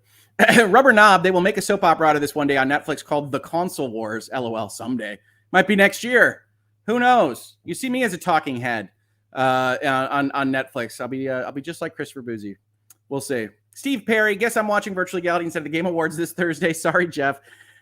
I think the Game Awards start in 4 hours. If I'm still on 4 hours, I will probably be just broadcasting my collapsed self in front of a camera. So hopefully not. Hopefully that is not in fact the case, but I really appreciate the support, Steve. And yeah, I'm glad we have so many people here. Please remember to hydrate, Hoeg, says Huffy Bear. I'm trying. Yeah. And what is this? I think Mrs. Hoeg Law is in here saying, I've never been able to make my answers short. What's the success ratio after this? I want to say 50-50, but I'm probably going to go with like 40-60. Jackal, if Microsoft is willing to spend $70 billion to buy ABK and their IPs, then they probably think it's worth hundreds of billions over years. I don't think they just lay down, even if the European Union and CMA say the same. I think that's an entirely defendable position, Jackal. I'm just trying to imagine the world in which not only do they decide to try to block, but they are completely implacable about it, right? That what we saw from the FTC is basically, you can't convince us. You signed with Nintendo, we don't believe you. You signed with the CWA, we don't believe you. Like the FTC has presented, like it doesn't matter. We're going to do this anyway, and nothing that you did, nothing that you can say will actually matter because we just think what we think. And that level of regulator is going to be more potentially problematic to getting a deal done right? You can't rationalize with that particular kind of presentation. And so you have to say, we're going to have to go through the entire court process and find somebody that we can convince when that's no guarantee, right? One of the things we saw at the CMA in the UK was that their appellate review was letting the CMA make claims that didn't seem warranted against Facebook, especially with respect to the Jiffy deal that just got blocked by the UK and I think asked to be divested. So you have to run that risk. You have to analyze that. Yeah, I agree that it's worth a lot to them, but this is a numbers game now. This is going to the behind the scenes. What are our chances of success? What is it worth to us? What will it cost? What are the chances that we never find somebody that sides with us? And those are actually not, non-zero, right?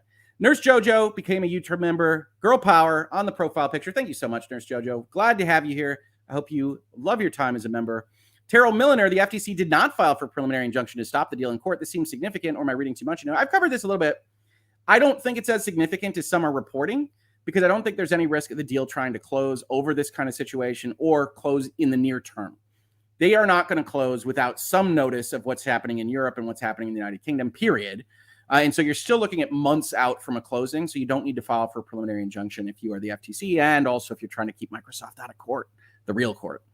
So I think it's a strategic decision by the FTC. I'm going to crumb. When they lose, Lena Khan is gone. I'm not so sure. Sony plummets due to the bad faith it's garnered with publishers and consumers alike. PlayStation gone within 10 years. I don't see them recovering. Wow. That's kind of an apocalypse type vision for the future of video gaming. I actually don't think Lena Khan will suffer too badly for this. She might be asked politely to resign if people just come around in the public circuit and decide that she's wasting resources. It's possible.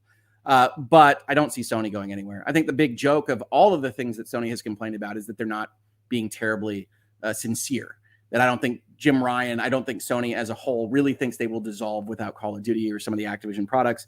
And some of the regulators are buying it. Now, some of the regulators are buying it because they needed a hook to put their hat on, and they already wanted to try to take action against this deal. And Sony gave them that hook.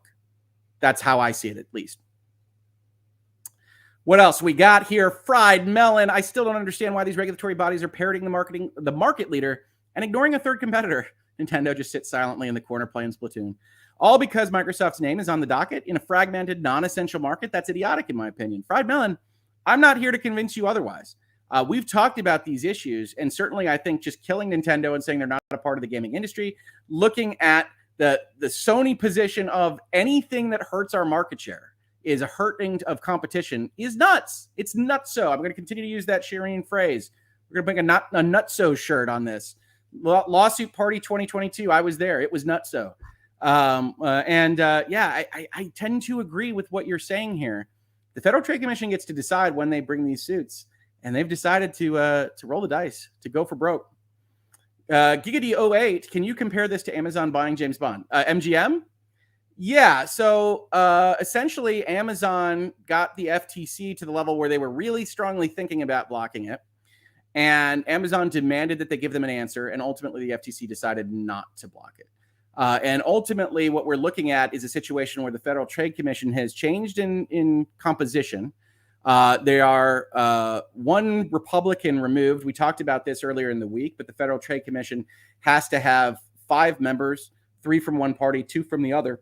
And one of the Republicans, after the FTC decided to sue Facebook to stop their within deal, basically said, there are no good discussions. Dissenting voices aren't being considered. I don't believe in the mission of the FTC, and I'm out.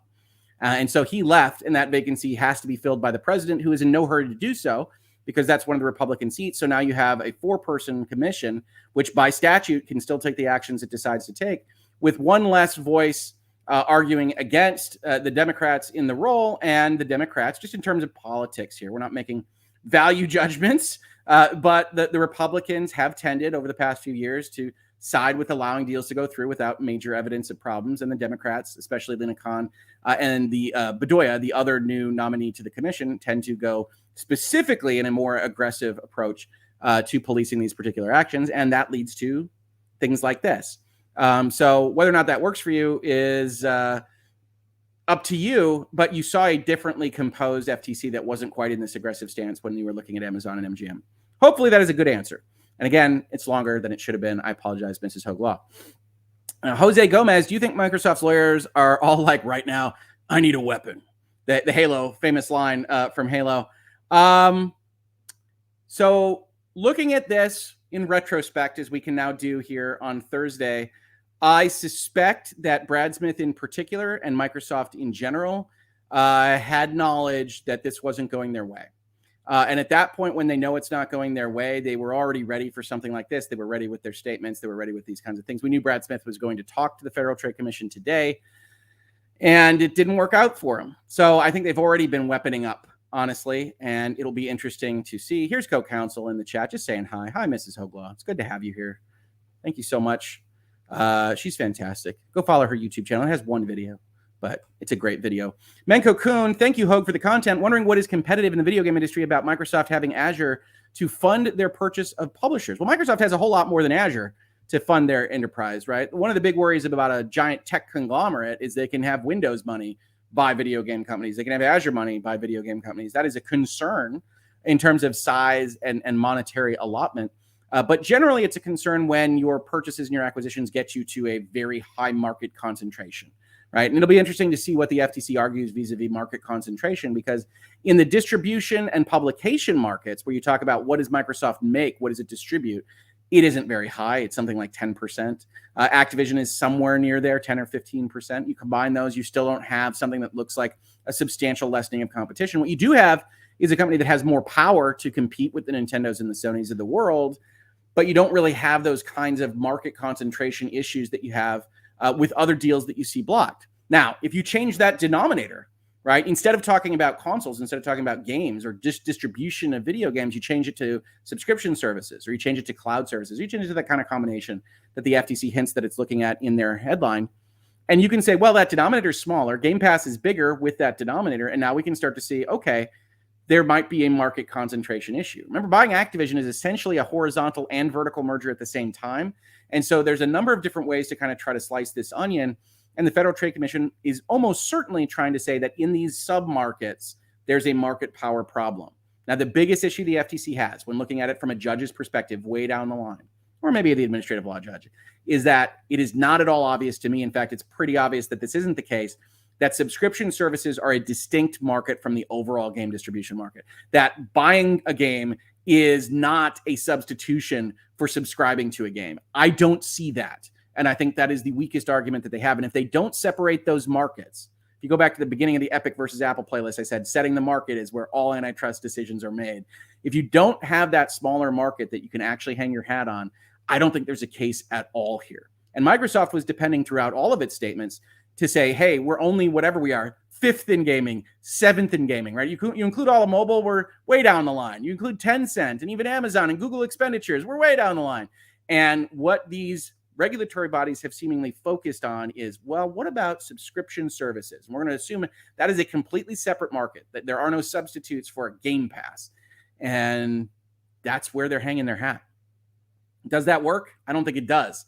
But you can at least make a plausible, if somewhat illogical, argument for it, and that's what the FTC has decided to do. Thank you so much, Minokun, for the support for the channel. Tom from Toonami, do you think Sony has damaged their reputation in the industry to a point where it will be an asterisk for a while? I don't quite know the reference to being an asterisk, but I do think there is a burning of bridges here and a lack of comedy that is likely to reverberate across the industry players for a while. I have said to you that business finds a way, that money finds a way, and it will. But I do think Sony has not covered itself in glory. And if we're thinking about it in the Telltale Games perspective, Microsoft will remember that. Activision will remember that. Nintendo might remember that. Electronic Arts was dragged in the Sony statement for CMA saying their Battlefield sucks. They will remember that. Everybody will remember what is happening this year. And I don't think that changes business calculations, but it can. Companies are made up of people. So we will see. Thank you so much for the super chat. Trey Johnson, new member, welcome. I hope you have a wonderful membership here. Midnight, say the deal closes successfully to the disdain of the regulators. Could they then try to block small deals from Microsoft like acquiring Asobo, or too small?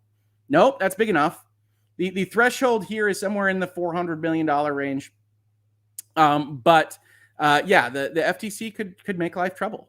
Any regulatory body can make life trouble for you. It's one of the reasons why Microsoft has a president of governmental relations, is you go and you try to make sure everybody's relatively satisfied, that you're doing what you can while still staying within your operational mission statement for these regulators and these government bodies. But at the end of the day, if the deal goes through, if the deal doesn't go through, Microsoft could still be getting a closer look, because right now the FTC, remember, is presenting that Microsoft is a bad guy and is trying to get through an illegal deal. That in of itself is something that will be looked on negative at regulators if that's how they truly feel behind the scenes. So who knows on that, but thank you so much for the super chat. Jesse Darby, can a judge force Sony's hand if the FTC loses? What do you mean? In general, Sony's not a party to this, right? So Sony's at no risk. Sony sits on the sidelines. They might be concerned about what Microsoft might reveal about what they know about their operations, what have you, but Sony is not involved. So this will be the Federal Trade Commission versus Microsoft and Activision as the defendants, co-defendants there. But Sony is just an interested party that is going to have that popcorn GIF meme and is busy watching one of its main rivals have to expend oodles of money to get through a deal that honestly wouldn't have been a problem that many years ago. Microsoft and Activision put an official statement stating they will fight this in court all the way. Do we have an official statement from them? Let's see what we can find here, folks. This is good stuff. Thank you for flagging this stuff for me. I appreciate it. And we will try to talk about all aspects of this Microsoft statement. Let's see if that's good enough. That's really generic. No, it's just the FTC stuff. All right. We'll have to look to see if we can find Microsoft PR or something along those lines. If you give me the heading for what they are saying, that'll be helpful. We do have a letter from Bobby KOTICK. Should we flag that one? Let's look at this one. Thank you so much for the flag. Swing this back around. So we've got one from Yahoo Finance, borrowing it from Business Wire. So this is the generic public relations kind of place to put press releases. Activision Blizzard CEO Bobby KOTICK today sent the following letter to all employees. Team, I wanted to provide a brief update on our pending merger with Microsoft. This week, the U.S. Federal Trade Commission, FTC, announced its decision to challenge the deal. This means that they will file a lawsuit to block the merger and arguments will be heard by a judge. This sounds alarming, so I want to reinforce my confidence that this deal will close. The allegation that this deal is anti-competitive doesn't align with the facts, and we believe we'll win this challenge. That moment when you find yourself agreeing with what Bobby KOTICK says, and you say, I have to re-examine my premises. But in fairness, it is the kind of thing that I do think they have a strong case. Thanks to the hard work by all of you every day, we're on a strong path, bringing epic joy to players around the world with what I believe are the greatest games in the industry. At the same time, the competitive landscape is shifting, and simply put, a combined Microsoft ABK will be good for players, good for employees, good for...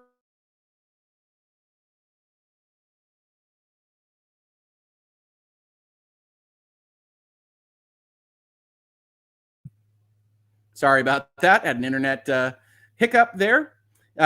We believe these arguments will win despite a regulatory environment focused on ideology and misconceptions about the tech industry.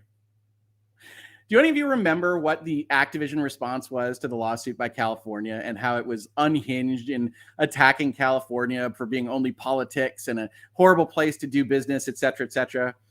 And hopefully I came back, everybody. Chat, just let me know if I am back for you. I'm seeing myself as back, but I do want to make sure that I am talking to a live stream here. So please let me know on that. But when they responded to the California lawsuit, one of the things they really came across was this is all political. So you just get a hint of it from Bobby KOTICK here. It's all ideology and misconceptions. And then I guess my connection was interrupted as I tried to pull this internal email to Activision Blizzard staff up. Where did you send me, Bobby KOTICK? What is this? So Bobby KOTICK links to this particular update, and it's like some kind of there's some kind of thing here. Let's see the internal email to Activision Blizzard staff. We're in the deep web now, folks. There's a lot being said these days about our merger with Microsoft, isn't there? However, much of what's out there lacks a deep understanding of our industry. As part of our ongoing commitment to keep all of you updated on the merger, I wanted to take a moment to give you a quick process update and lay out the facts. So far, we've received approval for our merger from several jurisdictions. I have, however, seen speculation in the press that the U.S. Federal Trade Commission, FTC, is considering whether to file a lawsuit to try to block our merger, and that they could do this because of the belief that after our merger closes, Microsoft will make Call of Duty exclusive. We don't know what will happen in that process, but for several reasons, the rumor that would make Call of Duty exclusive are nonsense. But you don't have to take our word for it. Making Call of Duty exclusive to Xbox doesn't make good business sense. Just this week, Microsoft announced a 10-year commitment to bring Call of Duty to Nintendo. We just talked about that yesterday. We've got various statements here from Steam. I don't even know what we're looking at. It's like some kind of thread here. Yeah, I don't. Bobby KOTICK sent us here. We'll take a spray can out and let them know that it's interesting. So we got the Bobby Kotick statement. We'll look for an Activision statement. I'll try to pull up the Brad Smith statement. We're here. We're an hour and a half in. We're having fun. Tristan Brown, in my opinion, the Federal Trade Commission is just looking for concessions so that they can get a win against big tech. I think they can get a deal done so both parties get a win. I would love to think you're right, honestly. This is presented pretty strongly, but the Federal Trade Commission has a tendency to present their case pretty strongly, and they could agree to concessions on this point. And my hope would be that they do, but we'll see. Certainly what the Federal Trade Commission has said is a little bit difficult to walk back insofar as what they've said is that we just hate this deal in general. So we'll have to evaluate that as it comes. Dorian Gray, a rumor is that Sony wants Square Enix. I've heard that rumor pretty consistently. Does that have to be an open process where other companies can bid as well, or could Sony just stealth purchase? No, it's up to the seller. The seller gets to decide how they want to sell their asset. Now, they do have a fiduciary obligation in most jurisdictions, and I can't really speak to Japan entirely on this, to go and try to get a maximum deal for their shareholders. Management, remember, are not the owners of the company. The shareholders of the company are. And so sometimes in the United States, you have to have an opening for somebody else to bid greater. If you go look at the merger agreement between Microsoft and Activision, as a for instance, there is an out to the deal for Activision if somebody were to swoop in with a bigger offer or something that was more attractive somehow. And usually that's for a deal where a party is offering maybe 50% of the price in stock, and maybe there's a promissory note, and it's going to be leveraged against whatever it might be, and then somebody comes in with an all-cash deal because all cash is generally preferred. So a board of directors has what we call a fiduciary out, generally negotiated into its contracts to say, we're not going to violate the law. If something better comes along, we're going to do that, and then the deal can terminate. And in that case, Activision would have owed Microsoft money, if you can believe it. Miasma asks, are Phil and Jim marching on stage tonight for the Game Awards? Can you imagine? What if there's a segment in the Game Awards that would include executives from Microsoft and Sony? Wouldn't that be something? That would be a moment. That would definitely be a moment. Yeah, the Game Awards happening today is just the perfect cherry on top of the sundae. Jesse Darby, what I mean is putting their games on Xbox in terms of rolling them back. Yeah, I think we talked about this, but they would have to be very careful in the aftermath of any deal to not trip up anything that they would have promised. Grazer J Games, I don't want to get that middle initial wrong. Is this just the FTC's very public play to get Xbox to commit to concessions as opposed to just making statements in public? It's possible. As I said at the top of this video 90 minutes ago or some odd time, you can go and get a consent decree signed at any time. And part of the process to getting concessions, getting a consent decree, as I talked about in prior videos in this playlist, is having a complaint to actually end. Having something that the Federal Trade Commission or the DOJ, depending on who you're talking to on these laws, has put forth a complaint that then you can give concessions to have withdrawn, to have go away. And so that's a possibility. But we've also seen in the recent past that the Federal Trade Commission just said no to things like NVIDIA ARM, and we're not interested in any of your behavioral concessions or anything that allows this deal to get through. So Microsoft has to evaluate whether that's the FTC that they're dealing with right now, what it is that they can even offer. And honestly, I don't know. It is a possibility, though. I don't want to discount that. Ruben Reyes, I don't know why these regulators don't see Nintendo. They're a bigger player than they're getting credit for. They're a huge player. Switch is enormous. And they're bifurcating the video game market into like family friendly and not family friendly. It's a ridiculous conceit in their own analysis. Olivia with the real problems here says, YouTube didn't give me the notification. I'll have to go back and replay crew. What are you doing, YouTube? What are you doing? You got to notify people that deign to hit all the various buttons to get notified about this content, YouTube. It must have been long. How much do you think Gabe's comment will have an impact? If it was going to have an impact, it would have had an impact before this. Gabe's comment doesn't really matter to the actual legal proposition of whether this deal is a problem or not. What it did matter to was you can believe Microsoft, and we think their incentives are aligned to keep it open. But outside of that, might come up as a witness, I guess, to say the same thing at some point in the future. But outside of that, it's not important to the actual question of, does this deal substantially lessen competition, and how? What does that look like in front of a judge? What does that potentially look like in front of a court of appeals? That's what matters now. Christian5916, correct me if I'm wrong, but if Microsoft wins this, they can do whatever they want with Activision Blizzard King content in the US, right? Yeah. If they were to win outright, then there aren't any concessions. They just own the asset that they've purchased. And essentially, the FTC would have been smacked down and said, no, this deal doesn't otherwise violate the law. So Microsoft is free to do what it will. Now, you could still get in trouble for restraints of trade and things going forward with future activities, but in general, yes, you can do whatever you like. Flattered Fifth, apologies if you already answered this. No problem, Flattered Fifth, and thank you so much for the super chat. What does this mean for the deal closing in June? Does this just go away for years until the lawsuit is solved and we don't hear about Microsoft buying Activision for years? No, this will probably be more public from here on out. You've now got on the record the Federal Trade Commission moving against the deal. You'll have every reason to have Microsoft try to own the press cycles on these kinds of things. There will be plenty of virtual legality videos on this type of stuff. The answer to your question is more complicated than it might seem, because one of the variables is they could agree to concessions, and then everything stops. Everything's done. If you imagine, hey, this is all going through the full process to try to get to an ultimately determined judicial outcome, yeah, June's off the table. And so we'll see. We'll see. The parties can extend the contract. They can terminate the contract. Activision can walk. There's all sorts of things that can happen if this thing goes forward. Activision has a seat at the table as well. Bobby Kotick's out there telling his employees he still wants to get the deal done. They have to act in lockstep on this. They might extend the contract. We don't have any idea what's going to happen on that score. So buckle up. There's a lot of different paths this can take from here, but most of them go past June, I have to say. Darian Britton with just a very nice super chat. I really appreciate the support, Darian. Thank you so much. Raketsu86 supports the channel, longtime fan or supporter or subscriber, just very, very helpful with keeping everything afloat here. So thank you so much, Raketsu86. I'm not familiar with the way the lawsuit process works for these things. Does Microsoft and Activision get to bring statements of support or anything from other parties? If so, anyone you can think of showing up. It is not that informal, honestly. If you watched Depp v. Heard or if you've watched other trials, it's going to be a trial. It's going to have a judge that isn't a part of the Article 3 judiciary. It's going to be a part of the Federal Trade Commission, but it's going to be an actual trial. There will be evidentiary disputes. There will be discovery processes. There will be witnesses. There will be expert testimony. It will be a trial.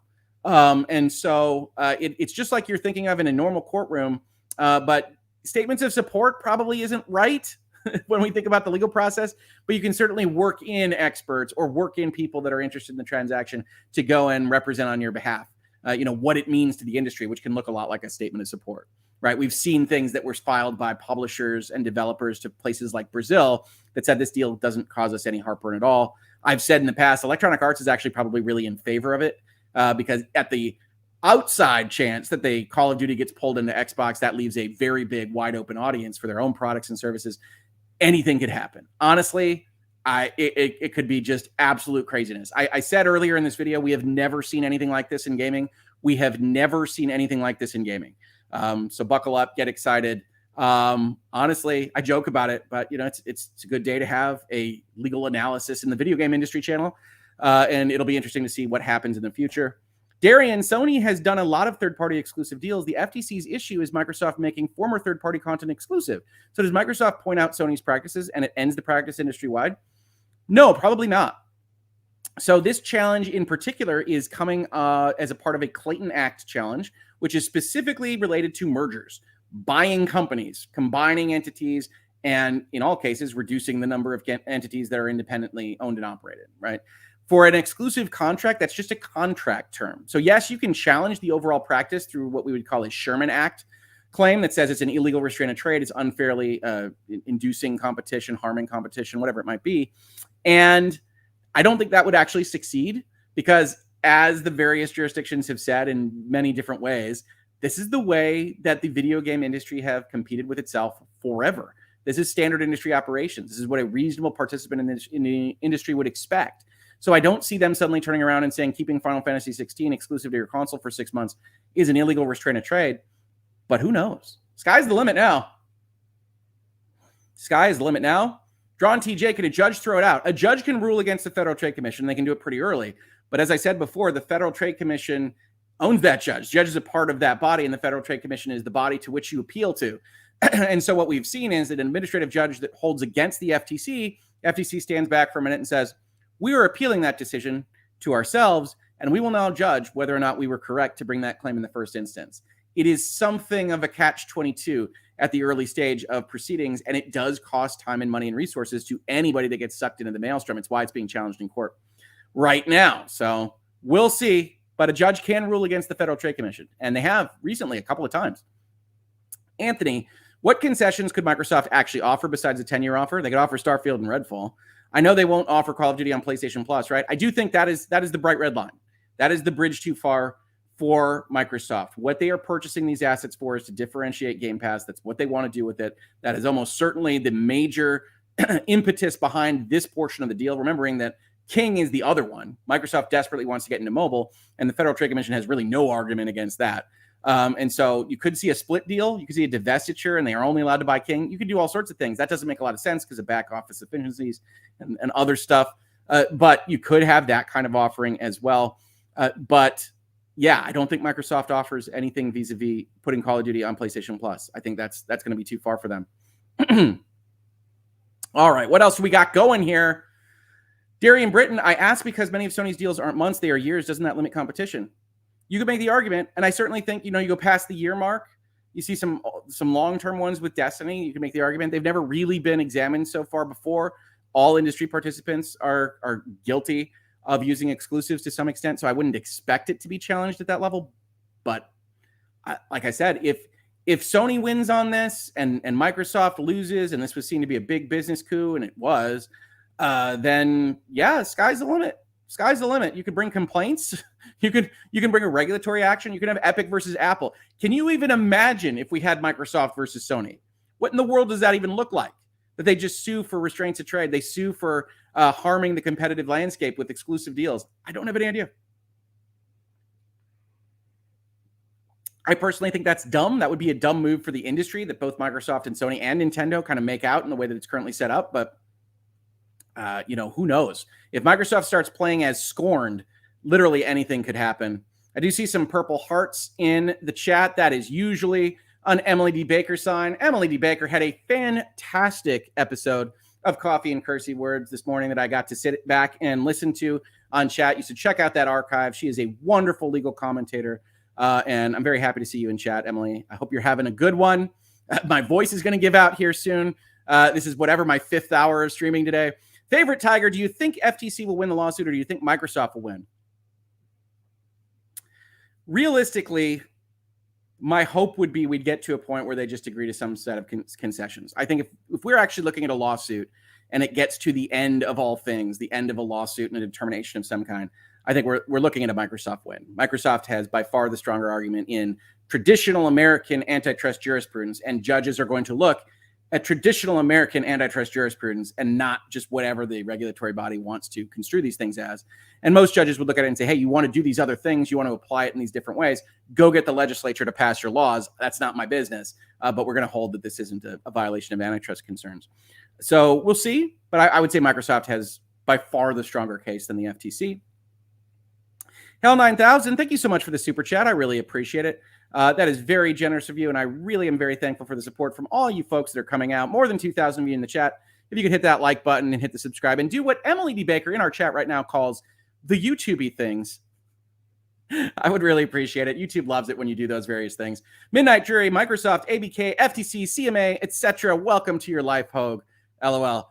The trick is that was my life before I started Virtual Legality, right? They call it an alphabet soup for a reason. I remember basically all the letters for these various bodies. I still get tripped up on the SEC, though, because I'm a big college football fan, and I never know whether we're talking about the Southeastern Football Conference or we're talking about the Securities and Exchange Commission. So you can join me in that particular confusion if you like one day. Crusader3456, I've seen online that the FTC didn't submit a preliminary injunction. They did not. Does that mean the deal could close and then be torn apart again if the CMA EU didn't contest? So technically, yeah. But understand this.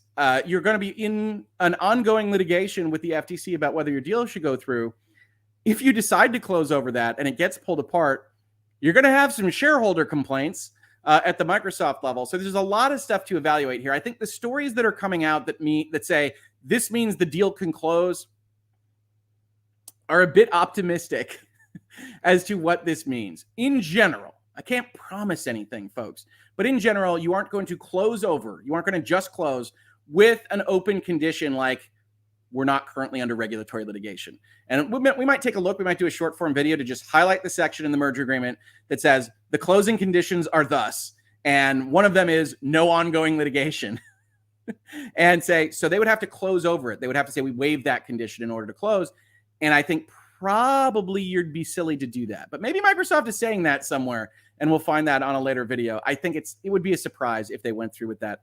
Anyway, let's continue. Anthony, can you ponder on Microsoft scorned? Scary thought. Yeah, that's the thing. That's the thing. Like I said, money will out. The bag of money on the table generally will find its way to live, and Sony and Activision and Microsoft will find a way to make the most money that they possibly can. But in any short-term, medium-term scenario, this kind of fracture in an industry can reverberate for years. And certainly Sony has really done a number on Microsoft on this. And even though I think the Federal Trade Commission and the European Union and the CMA didn't actually need Sony to be this vociferous to take the action that it looks like they're going to be taking, the fact that Sony did do that is something that is going to be remembered for a long time across the industry, I would say. Ricket 286, if it gets all the way to court, over-under on it being live streamed, it'll be federal court. So the under is what you have to take. You're not going to generally see it. When it gets to the Court of Appeals, you might see it, depending on whether that particular Court of Appeals is broadcasting at that point in time, but it won't be live streamed. No, all my colleagues on YouTube with their live stream trials, we don't do that in business land. Although trying to make, the battle of the experts in 16 straight hours of economic testimony, which is diametrically opposed and doesn't make sense at all in various ways, would be an interesting exercise for me to try to accomplish. But we might try to figure out a way to report on that. What we did with Epic versus Apple, you can go back and see. We essentially took live tweeting that was done by places like Protocol and The Verge and others, and we took that and commented on it in a list, as if we were listening to the various things, and I talked you through what was being argued and why. So it's possible we could do something like that as well. Or heck, maybe I'll just go to the court. Who knows? Who knows? It could get crazy if this goes through to a lawsuit level. Tristan Brown, does Valve and Nintendo coming to bat for Microsoft strengthen their case against the FTC? I honestly think most of the stuff that you saw in the past few days was designed to have this outcome not happen. Now that we have crossed that threshold, it is of limited usefulness. And so I don't think that Nintendo or Valve or anybody makes their case for them, especially if the FTC is just, plugging its ears and saying, we don't care, we've analyzed this. It doesn't matter what anybody else says. We think that there's an issue here. And that seems to be more likely the case than, it's a close question. We're looking at various things about the market. That is not what I'm getting from their press release, but we'll be looking at the amended complaint in short order. Gecko Gamer says gaming is now cursed to live in interesting times. It's been a heck of a few years for every industry, hasn't it? But gaming in particular is going to have quite the next few years, I think. If you had to put numbers on it, how much more likely are the EU and CMA to block in their own jurisdiction since the FTC blocked? Thanks for the content. Probably twice as likely, something like that. Political bodies, regulators of all stripes, and this isn't really a disparagement, but they like to have cover. They like to be seen as moving on the zeitgeist and what people want. And they're not going to be sticking their necks out in the EU or the CMA to go after this now. And so I think it's more likely than it was beforehand. But we'll see what ultimately happens. All right. And Tristan Brown, also Hoeg, please define monopoly for the dummies. Monopoly, in the truest sense, means one provider of something, whether that's a service or good. In legalese, it generally means a company that has significant enough market power to control pricing or the market in which it operates to some extent that could be deemed to be unfair if it did it in a way that hurt consumers for the most part, right? The consumer welfare standard is basically we want to see prices go down, we want to see quality go up, and we feel if competitors are bashing heads with each other, then both of those things will pretty naturally happen, or at least one of them that will benefit consumers in some way. Generally speaking, we're most concerned about a company that has market power, which can be framed as a monopoly, but generally speaking, market power accrues, depending on the industry, we're talking about somewhere between 30 and 50% of the market share. And when that market power accrues, then we get real worried that they can do something, whether that's through a merger or a contract or an act of some kind that can harm the overall competitive sphere. The metaphor I usually give, and I think people have liked this and they understand it, is when we think about a soccer match. It's World Cup here, right? When we think about a soccer match, the regulators are supposed to be referees that are totally okay with goals being scored by the teams. And even when a goal score is 10-1 or something like that, that is supposed to be okay. That's competition. Even if one side is better than the other, we want meritocratic entities to make the most money. That's a good thing for consumers and the status overall. But what we don't want is it's 10-1 because one of the teams took a crowbar out knock the knees out of the goalie and the two defenders, and are then having their way with the competitive field. So crowbars, no. Goals, yes. And I think that's a good illustration for what we're talking about here. It gets obviously more confusing when we're talking about specific business activities and contract terms and things like that. But metaphorically, that's what we're talking about. If the FTC loses, can Microsoft sue for damages? No. No, the Federal Trade Commission is what we call a sovereign. They are part of the government of the United States. And in general, absent just really nefarious actions, you're not going to get a dime out of them, even if they prove to have a losing argument. And even if, honestly, and there's probably some exceptions to this on the edges, even if, honestly, they don't even believe what they're selling and they're just being mean to be mean. It's very difficult to win any kind of case or damages against any federal government, but certainly the U.S. federal government. Oh, hey, Kurt. Nice to see you here. Highlander001. What do you give the chances of the deal passing? 40-60. I think I'm going to stick with 40-60. I'm going to push it on the side of it not going through at this point. But I don't think it's zero. I think people are probably going to overreact to this a little bit. There's still a number of avenues that this can go through. And ultimately, the 40 is really a statement of trying to evaluate Microsoft's wherewithal, right? Because I'm telling you that they have a strong case to win. That's not a guarantee. You can't guarantee a win on a legal question like this or any legal question. But it's going to take a long time, and it's going to leave their industry in limbo. It's going to leave their future plans in limbo. It's going to leave those plans in limbo in a almost catastrophically unstable economic environment. And a lot of companies are just going to nope out of that because they don't want to be in limbo and not knowing what tomorrow brings. And so Microsoft's big enough to withstand this kind of stuff. Microsoft has a lot of money on the line. But we have to take into account that they could lose. We have to take into account that they might not want to have the fight the whole way. And certainly one of the inflection points that we can watch out for is that first date on which $2 billion becomes $2.5 billion, because that signals that they're likely more significantly in when it happens. I'll try to go find that date in the merger agreement after this video. And maybe I'll just do a quickie video at some point to just say, here are the dates that are important from a incentive structure side of things, because these are when Microsoft's bill goes way up. And that you can use that as some kind of guidepost. Bunty asks, do you think this is going to change the industry when it comes to acquiring now? Not on the reasonably sized acquisitions, the small companies, few hundred million. The billion-dollar acquisitions, I certainly think if Sony, as an example, were to try to buy Square Enix right now, you might see hellfire and brimstone come down from Microsoft. Do I think they would have a good case? No, I don't. And I would side with Sony there against Microsoft trying to fight those kinds of transactions because, believe it or not, I'm not an Xbox or a PlayStation shill. I just look at these things from a transactional perspective. And in that particular circumstance, I would think Microsoft would have a bad case. But it wouldn't surprise me if you start to see goose and gander type equations being happening in the industry. And I think that's bad. I want gaming to be enjoyed by the most people. For a long time, we've been in kind of detente, and the pie has grown immensely. And I remember the Game Awards and seeing all three presidents up there from Nintendo and Sony and Microsoft. And I think that's overall good for the industry. We are not in that era anymore. I think you are going to see some real animus between these companies moving forward. Darlin Britton says, I think that you missed my last question. I am so sorry. I am getting so many chats. Darian, I will try to make sure that I capture it. Does Microsoft point out that many Sony acquisitions did third-party content, and after Sony bought them, only did PlayStation exclusives, but Federal Trade Commission doesn't seem to care? They can point out whatever they like. One of the issues that they'll have with parties here, and I do apologize for missing this a little bit earlier, Darian, I really do, is that, candidly, Sony isn't on trial here. Right? So what we're really asking is not, they do it worse. If you imagine the kind of speeding situation where you get pulled over by the cop and you say, I was doing 75, that guy's doing 80. It's like, well, he's not standing here right now. Yep, that's true. And so you can try to bring that stuff up. You can try to establish what industry norms are, what is to be considered an industry norm, and what you are trying to do to compete with those things. And that's all legitimate. But just kind of whining about what Sony does is probably not going to carry the day. So Microsoft's going to have to choose that pretty carefully as it moves forward. Thank you so much, Darian, and I really appreciate the support for the channel. Missed my last question.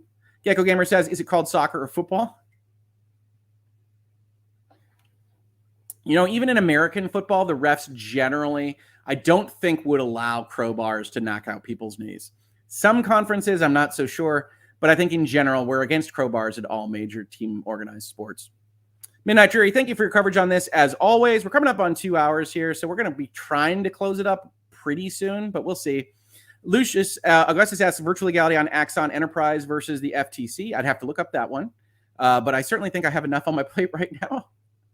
So we'll see where that goes. Elitist edits, bro, can you be one of Microsoft's lawyers too? Microsoft has fine lawyers, I guarantee that.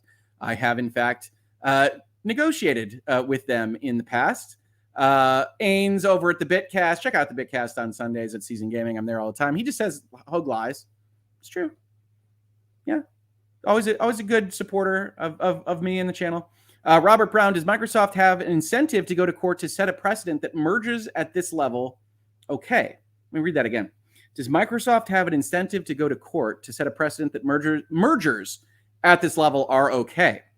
Microsoft would very much like to not be the party in charge of establishing legal precedent on these topics. They are forced to do this. So no, they don't have an incentive. If the FTC said, oh, our bad, the wrong press release went out. We actually wanted to give you this press release that says we voted to allow the deal and you're all good to go. Microsoft would be popping the corks of champagne throughout the building. But yeah, I'm just going to go with no there. They don't want any part of this process. So they might be a silver lining, but that's not an incentive, certainly. All right, let's look at one last thing. If I can pull it up, we will see. Then we'll do one last run through of, I guess, super chats for the most part, but chats, absolutely. Don't feel obligated to super chat, certainly. And we will see if we can find something on Brad Smith here. So Tom Warren at The Verge does a lot of great work covering the industry, had a tweet out that as this happened, that said Microsoft responds to the Federal Trade Commission suing to block its Activision Blizzard deal. Brad Smith, president, governmental relations at Microsoft, says, while we believed in giving peace a chance, we have complete confidence in our case and welcome the opportunity to present our case in court. And that honestly is haughty, right? It's a little bit arrogant sounding, but it is the truth of the matter, right? What we talked about was that Microsoft always had a good case here, but that Microsoft was willing to give concessions to kind of smooth the deal over and to give regulators some kind of political win, right? One of the things I think Microsoft properly assessed was that in this environment, against a technology company, that regulators would have an incentive to try to show that they were doing something against a company like Microsoft. So very early on, late January, early February, they start signaling what concessions they're willing to give. We'll put Call of Duty on PlayStation. We'll keep our app store open. We're not looking to consolidate and remove mobile games. They say all this kind of stuff. They go and they get the CWA and the union on their side. They say we're going to allow unionization across all the companies, all this kind of thing. And that was all under the auspices that if that helps you, regulators, we're perfectly willing to help you. But now that they have sued, it comes down to, well, is your case good enough? And I think Microsoft is in the right to go and suggest, no, this is not a good case. This is not a strong case that the Federal Trade Commission is seeking to bring.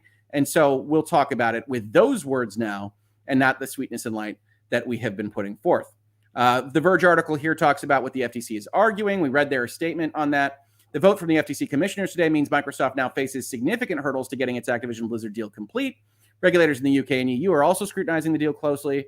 We've got that Holly Vadova statement from the FTC press release. We continue to believe that this deal will expand competition and create more opportunities for gamers and game developers. Brad Smith, Microsoft Vice Chair and President, said in a statement to The Verge. I want to say this here. I think this has no chance of actually happening. But Brad Smith, you want to come on the show? You want to talk about what your position is? FTC commissioners, you want to come on the show? Talk about what your positions are? Phil Spencer, anybody? Come on. I will be happy to have you on this space and we can talk about it all together. We have been committed since day one to addressing competition concerns, including by offering earlier this week proposed concessions to the FTC.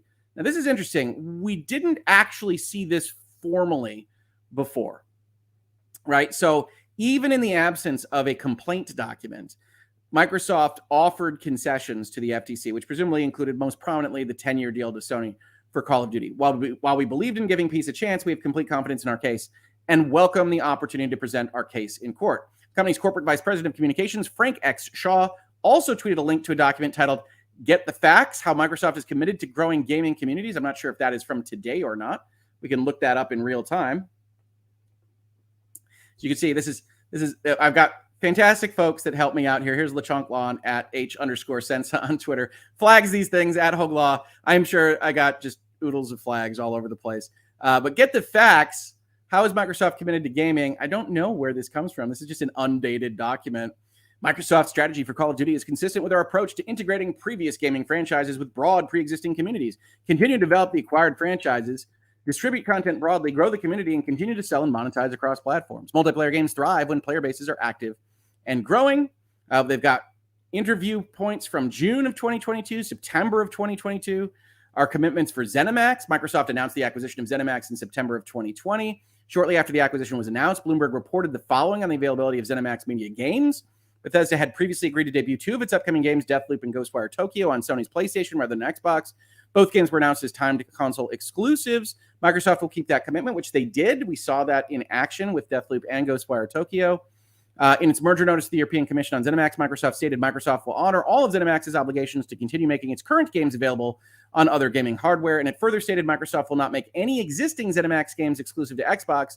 They will continue to be available for purchase of PCs and other gaming hardware for which they are currently available. Microsoft will not be removing players' access to any current games. And then after closing of the acquisition, Microsoft honored ZeniMax's commitment, and the first 2 games released by Bethesda, Deathloop and Ghostwire Tokyo, were made available as PlayStation console exclusives. For future games, Microsoft also maintained its position. So here is actually a response to one of the things the FTC is saying, which is effectively that you lied about ZeniMax.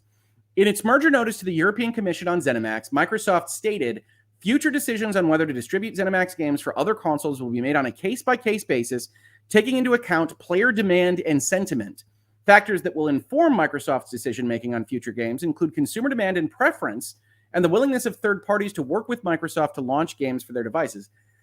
And again, I called this mealy-mouthed, or I called this muddled back when they were making these statements back in 2021. You can check out the videos on our ZeniMax Microsoft deal, because it never ends here in Virtual Legality. But if you look at those videos, one of the things I said was there's always going to be consumer preference for having a game available on their console hardware of choice.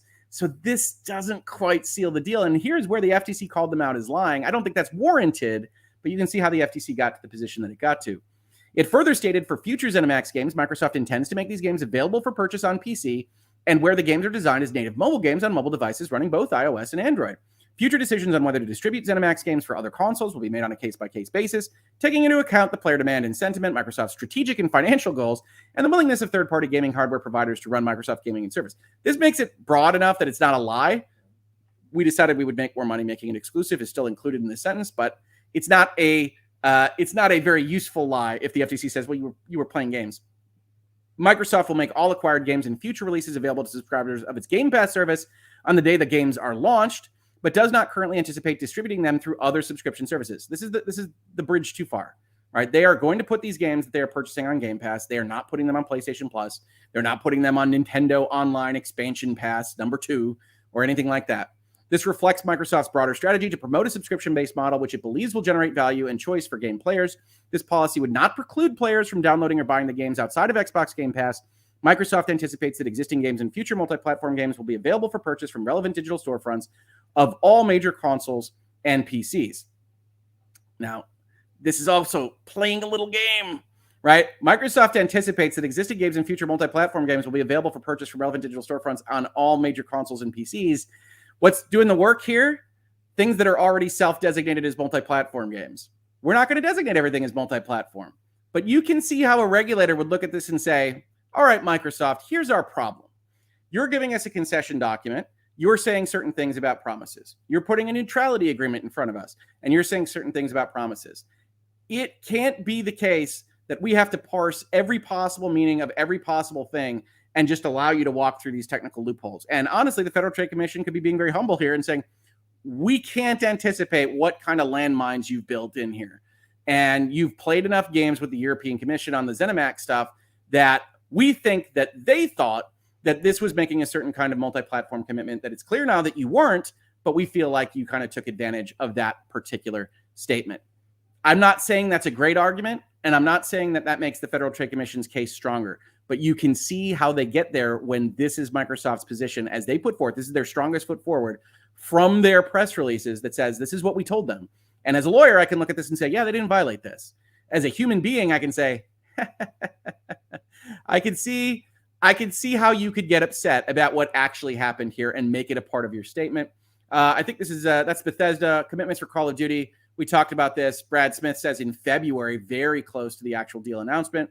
We've committed to Sony that we will be making them available on PlayStation beyond the existing agreement in the future so that Sony fans can continue to enjoy the games they love. 2 days after the announcement, had good calls this week with leaders at Sony. I confirmed our intent to honor all existing agreements upon acquisition of Activision Blizzard and our desire to keep Call of Duty on PlayStation. If you weren't in the gaming ecosystem of discussing these kinds of deals in January of this year, well, then you might not know that there was like dictionary definitions, there was semantic, rhetorical, and persuasive analysis of the word desire to the nth degree. He desires it, but that doesn't obligate him. And all the states of mind in between at that point in time. So even then, gamers, people that follow these stories were like, what kind of games could Phil be playing? What kind of games could Xbox be playing? So I think we do have to at least give the Federal Trade Commission some leeway to say, look, you're a giant tech corporation. We know you can play games. We're not going to just take on faith what you're saying here because we think that you're good at playing games on this particular score. And I don't really blame them for that. But are they technically right? Did they lie about anything from ZeniMax? I would offer that they did not. But that's what the FTC is probably the most concerned about. Verge continues here with some stuff that we've already covered. Microsoft's frustrations over Sony's objection to its Activision Blizzard deal have been clear. Sony has emerged as the loudest objector. It's as excited about this deal as Blockbuster was about the rise of Netflix. Microsoft has also accused Sony of paying developers to keep their content off of its Xbox game service. And Sony has even argued that Microsoft Activision Blizzard acquisition could hurt developers and lead to price rises. That's right. Sony went for it. To the CMA, we know in the most recent statement that they made, and arguably almost certainly to the statements that they most recently made to the FTC, even though those aren't public, and said that an independent Activision was 100% necessary for all of this to work. And that is the state of play. I think we've caught all the statements from everybody. We've got some super chats to wrap up. Get them in now while you can on this score. But my goodness, what a day. What a day. All right, Mr. Orange, you're up next. Listen to many episodes. Just wanted to contribute. Thanks, Hoeg. Thank you so much, Mr. Orange. Nobody feel obligated to help support the channel, but I am so appreciative when you do. Thank you so much. I really do appreciate it. Stacy Walpole, Microsoft just won a big government bid for cloud computing along with Oracle and others. Will that affect Federal Trade Commission's attitude? It shouldn't. Shouldn't. The Federal Trade Commission is evaluating something completely different. And in a perfect world, justice is blind on the actual nature of the parties in question. And if this transaction substantially lessens competition and should be illegal, then the Federal Trade Commission should not otherwise be concerned with the fact that Microsoft is a valuable asset and partner for the United States on a different level. And I'm saying that as someone that, again, believes that their case is weak. But we do want our regulatory bodies to not be taking into account who's who and, oh, you're friends of the government, we're going to take a light pass on you. That's the opposite of justice, right? So thank you for the question. I think that's an interesting look at it. That's the other aspect of what you saw for the past year, which is like, well, they'd never block this deal because that would be helping Sony, and Sony's a Japanese company and Microsoft's American. And I said, that should not be the way regulators anywhere look at this particular question. And indeed, the FTC is choosing to block this, even though it's two American companies and it benefits largely. Yes, I know Sony is headquartered in California, but still largely culturally and otherwise a Japanese company. Cameron O'Neill, playing devil's advocate. I love it. It's a good start, Cameron. If this deal creates a death spiral for Sony and forces them to exit, isn't now the time to bring this suit, not later? Yes. Yeah, absolutely. If you had a crystal ball, if you could look into the future and you said, Sony's right about this. It was January of 2022 when the deal was announced that ended all diversity of content and ownership in video gaming. And if we had a time machine, we would go and stop that deal. If you have that crystal ball, then I respect you, first of all, and I want to have that crystal ball too. But the problem is there's just so much prognostication that strains credibility. Sony realistically does not need Call of Duty to survive.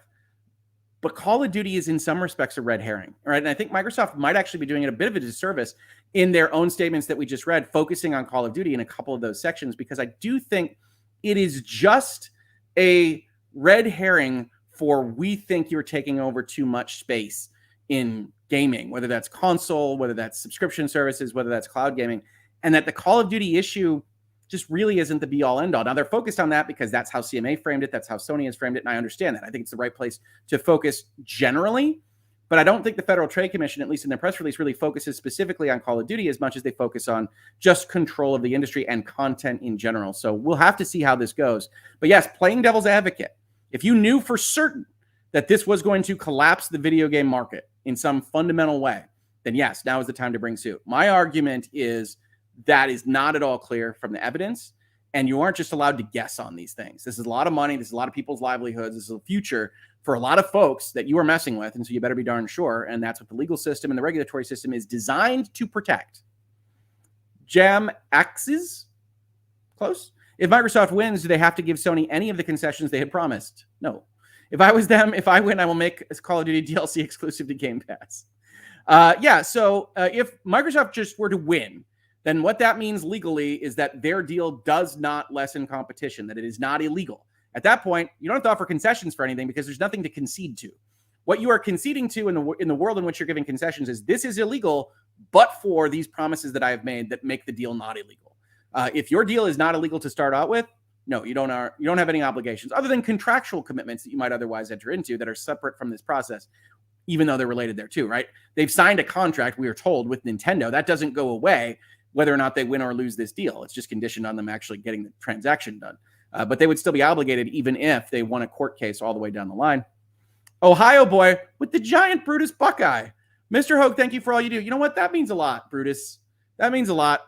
We have our frictions, we have our fights in the wonderful world of Michigan versus Ohio State. But that means a lot. I appreciate it. I appreciate the support for the channel.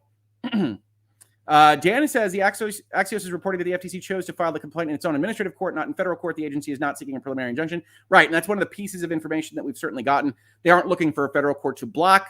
Microsoft could do a lot with that in federal court. They're instead bringing it up in their own court. They don't think there's a real risk of the deal trying to be closed over, and I tend to agree with the FTC. I don't think there's a real risk of that anytime soon. Magnus Prime, personally, I don't have a horse in this race, so my question is, what do you think would be the best outcome for video games as a hobby? That's a great question. That is an honestly really great question because I read it as distinct from my corporate lawyer hat. Right? My corporate lawyer hat says I do deals like this all the time. I work with regulatory bodies. I do not see a case to be made to block this deal. I would see it go through because of those facts. As a video game hobby,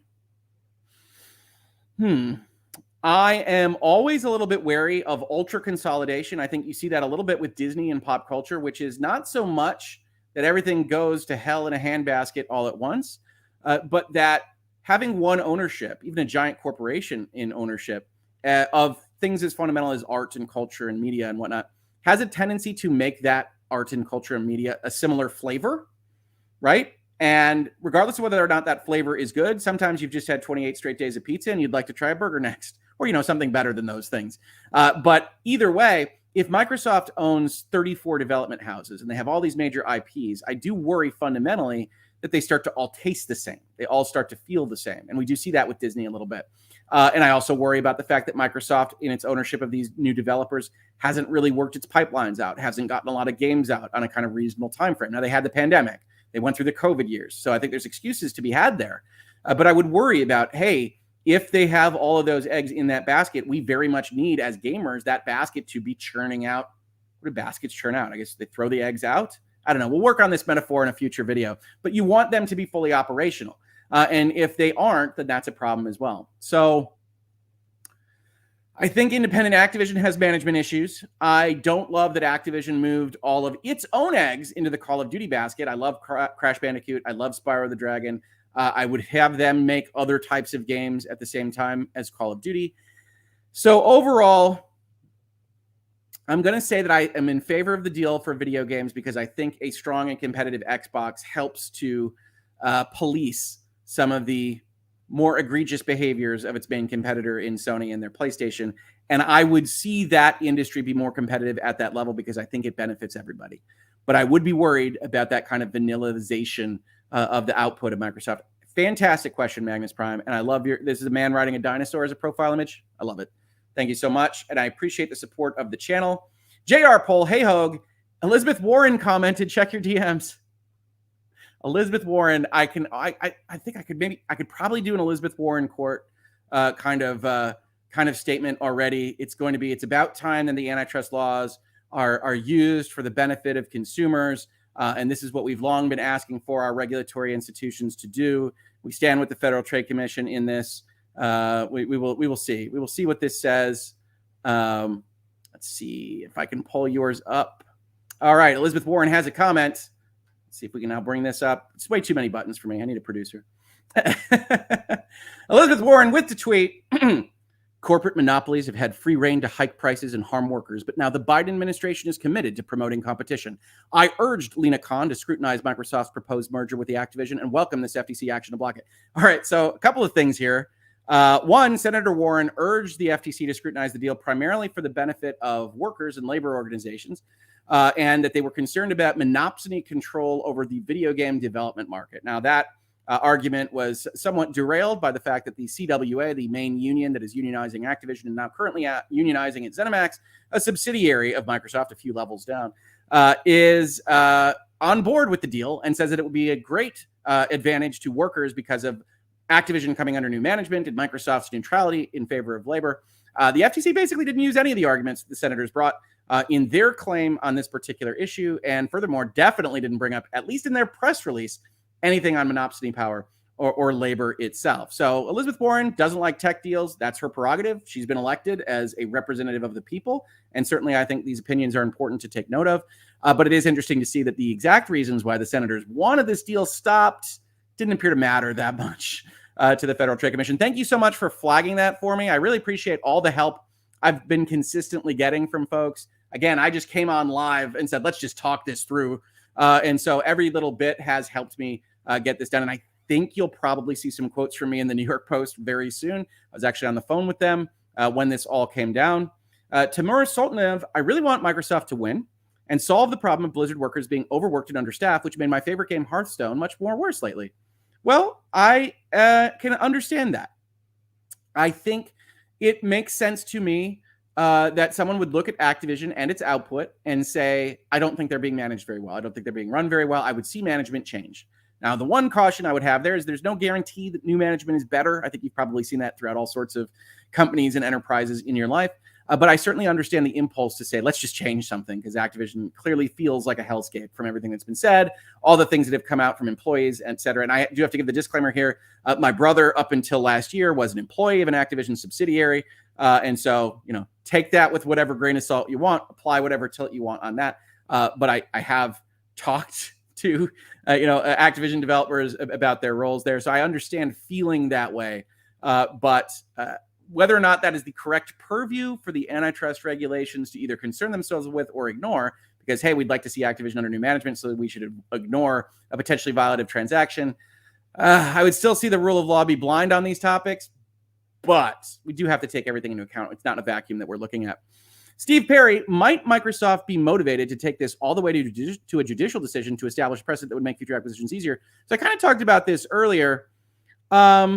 As opposed to concessions, I suppose it would depend on how they felt the wind was blowing. Understand that getting to a judicial precedent is a very expensive process. It's, again, something you can discuss in law schools. The good ones are talking about this and analyzing this to some extent, which is that because of our common law jurisprudence standard in the United States, really, precedent does matter. Getting to a final legal decision matters. And very often it becomes apparent even in the middle of a process that somebody is going to lose. And so they opt out with a settlement. And one of those things one of those areas that this happens in, that we see a lot in virtual legality, is intellectual property, right? I often tell you, this is a gray area nobody knows. And the answer to that, the reason for that, is because what you've got is a situation where the actual parties in play, like, say, based on cheating software, for instance, we've covered that extensively in virtual legality very recently. They don't have a strong incentive, if they think they are losing, to set that precedent or to pay lawyers to get them to that level.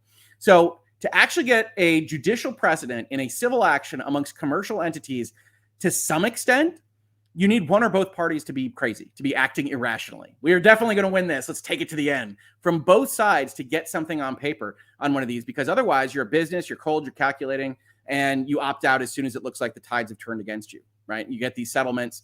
And so would Microsoft be incentivized? I'm sure they'd love a precedent that helps them.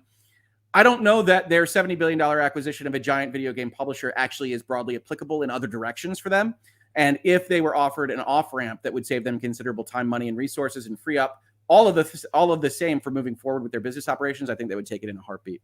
Thank you so much for the question, Steve. Darian Britton, if it ends third-party deals, I'm good with it, meaning exclusives and things. I don't see that as a likely outcome from this, but I can certainly understand the impulse, Darian, definitely. Anthony, since Microsoft will take it to court, can Microsoft take the 10-year offer off the table from Sony? I don't think it's on the table anymore.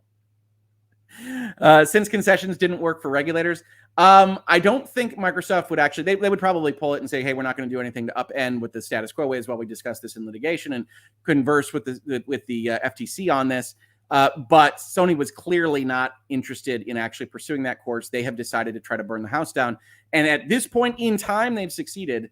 We'll have to see how far it goes from here. Tony Tornado says, will Microsoft win the case against the FTC? I'm not sure there'll be a case at the end of the day, but I would like Microsoft's chances if we actually got to a judicial proceeding, certainly. And I think we might be caught up. All right. Yes?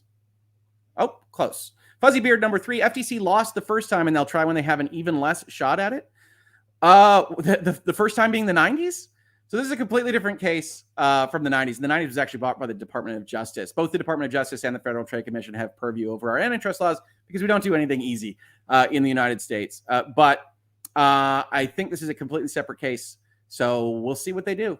We'll see what they do. They've got a lot of weird cases to try to win now with both Facebook and Within and Microsoft Activision. So it'll be interesting to follow. And let's see here. I think we've got some warnings to keep chat respectful. Hopefully everybody's keeping chat respectful. But I think that's about it, right? We're at 2.5 hours here. We've gone through the Microsoft statements. We've seen from Senator Elizabeth Warren. We've seen what the FTC has to say. We've seen what Bobby Kotick at Activision has to say. We'll be looking for that complaint document, which I promise we will go through. Hopefully they wrote it in some kind of concise and efficient way, or we'll do another long-term live stream at some point. But it may not be tomorrow, folks. I have done a lot of videos this week. I will try to get these things done. This is important stuff. I want to express my sincere gratitude to both co-counsel and the other mods in this space, helping keep this conversation going. I 100% love that we have a space that we can talk analytically about business and law of video games of all things and have all of this impact. You guys are doing that. Reasonable minds can differ, and all the support we got for the channel. I could not be happier and more thankful to have this kind of support for this kind of endeavor. So thank you so much. Virtual Legality will be back. We have one last super chat here from hypothetically, could Activision employees sue someone like Con for damages for blocking a deal likely to lose while they're under leadership? That is an open case of mistreatment when Microsoft could have changed it sooner. I'm just going to shorten this. They have almost no chance of suing a commissioner of the Federal Trade Commission for this stuff. Not saying it's impossible. You can always sue whoever you want. They have no chance of winning on that kind of complaint, I would think. Unless they find just silver bullets, absolute damning evidence that this is being done to somehow benefit somebody in an illicit fashion or fraud. Assuming that this is just something where they disagree with what I have told you about the legal implications of this and what their chances of success are. Assuming that, you're just not going to win, even if this action by the FTC blew up your entire investment stake in Activision. So with just under 2,000 people still here, please, on your way out, if you like this content, if you like these conversations, if you want to see more of them covered better with YouTube liking what we have to say, please do hit like, subscribe, leave a comment, all those various things YouTube absolutely loves. And my goodness, I will catch you on the next episode of Virtual Legality. Cheers, everybody. Have a great one. Virtual Legality is a YouTube video series with audio podcast versions presented as commentary and for education and entertainment purposes only. It does not constitute legal advice and does not create an attorney-client relationship. If you have legal questions about the topics discussed, please consult your own legal counsel.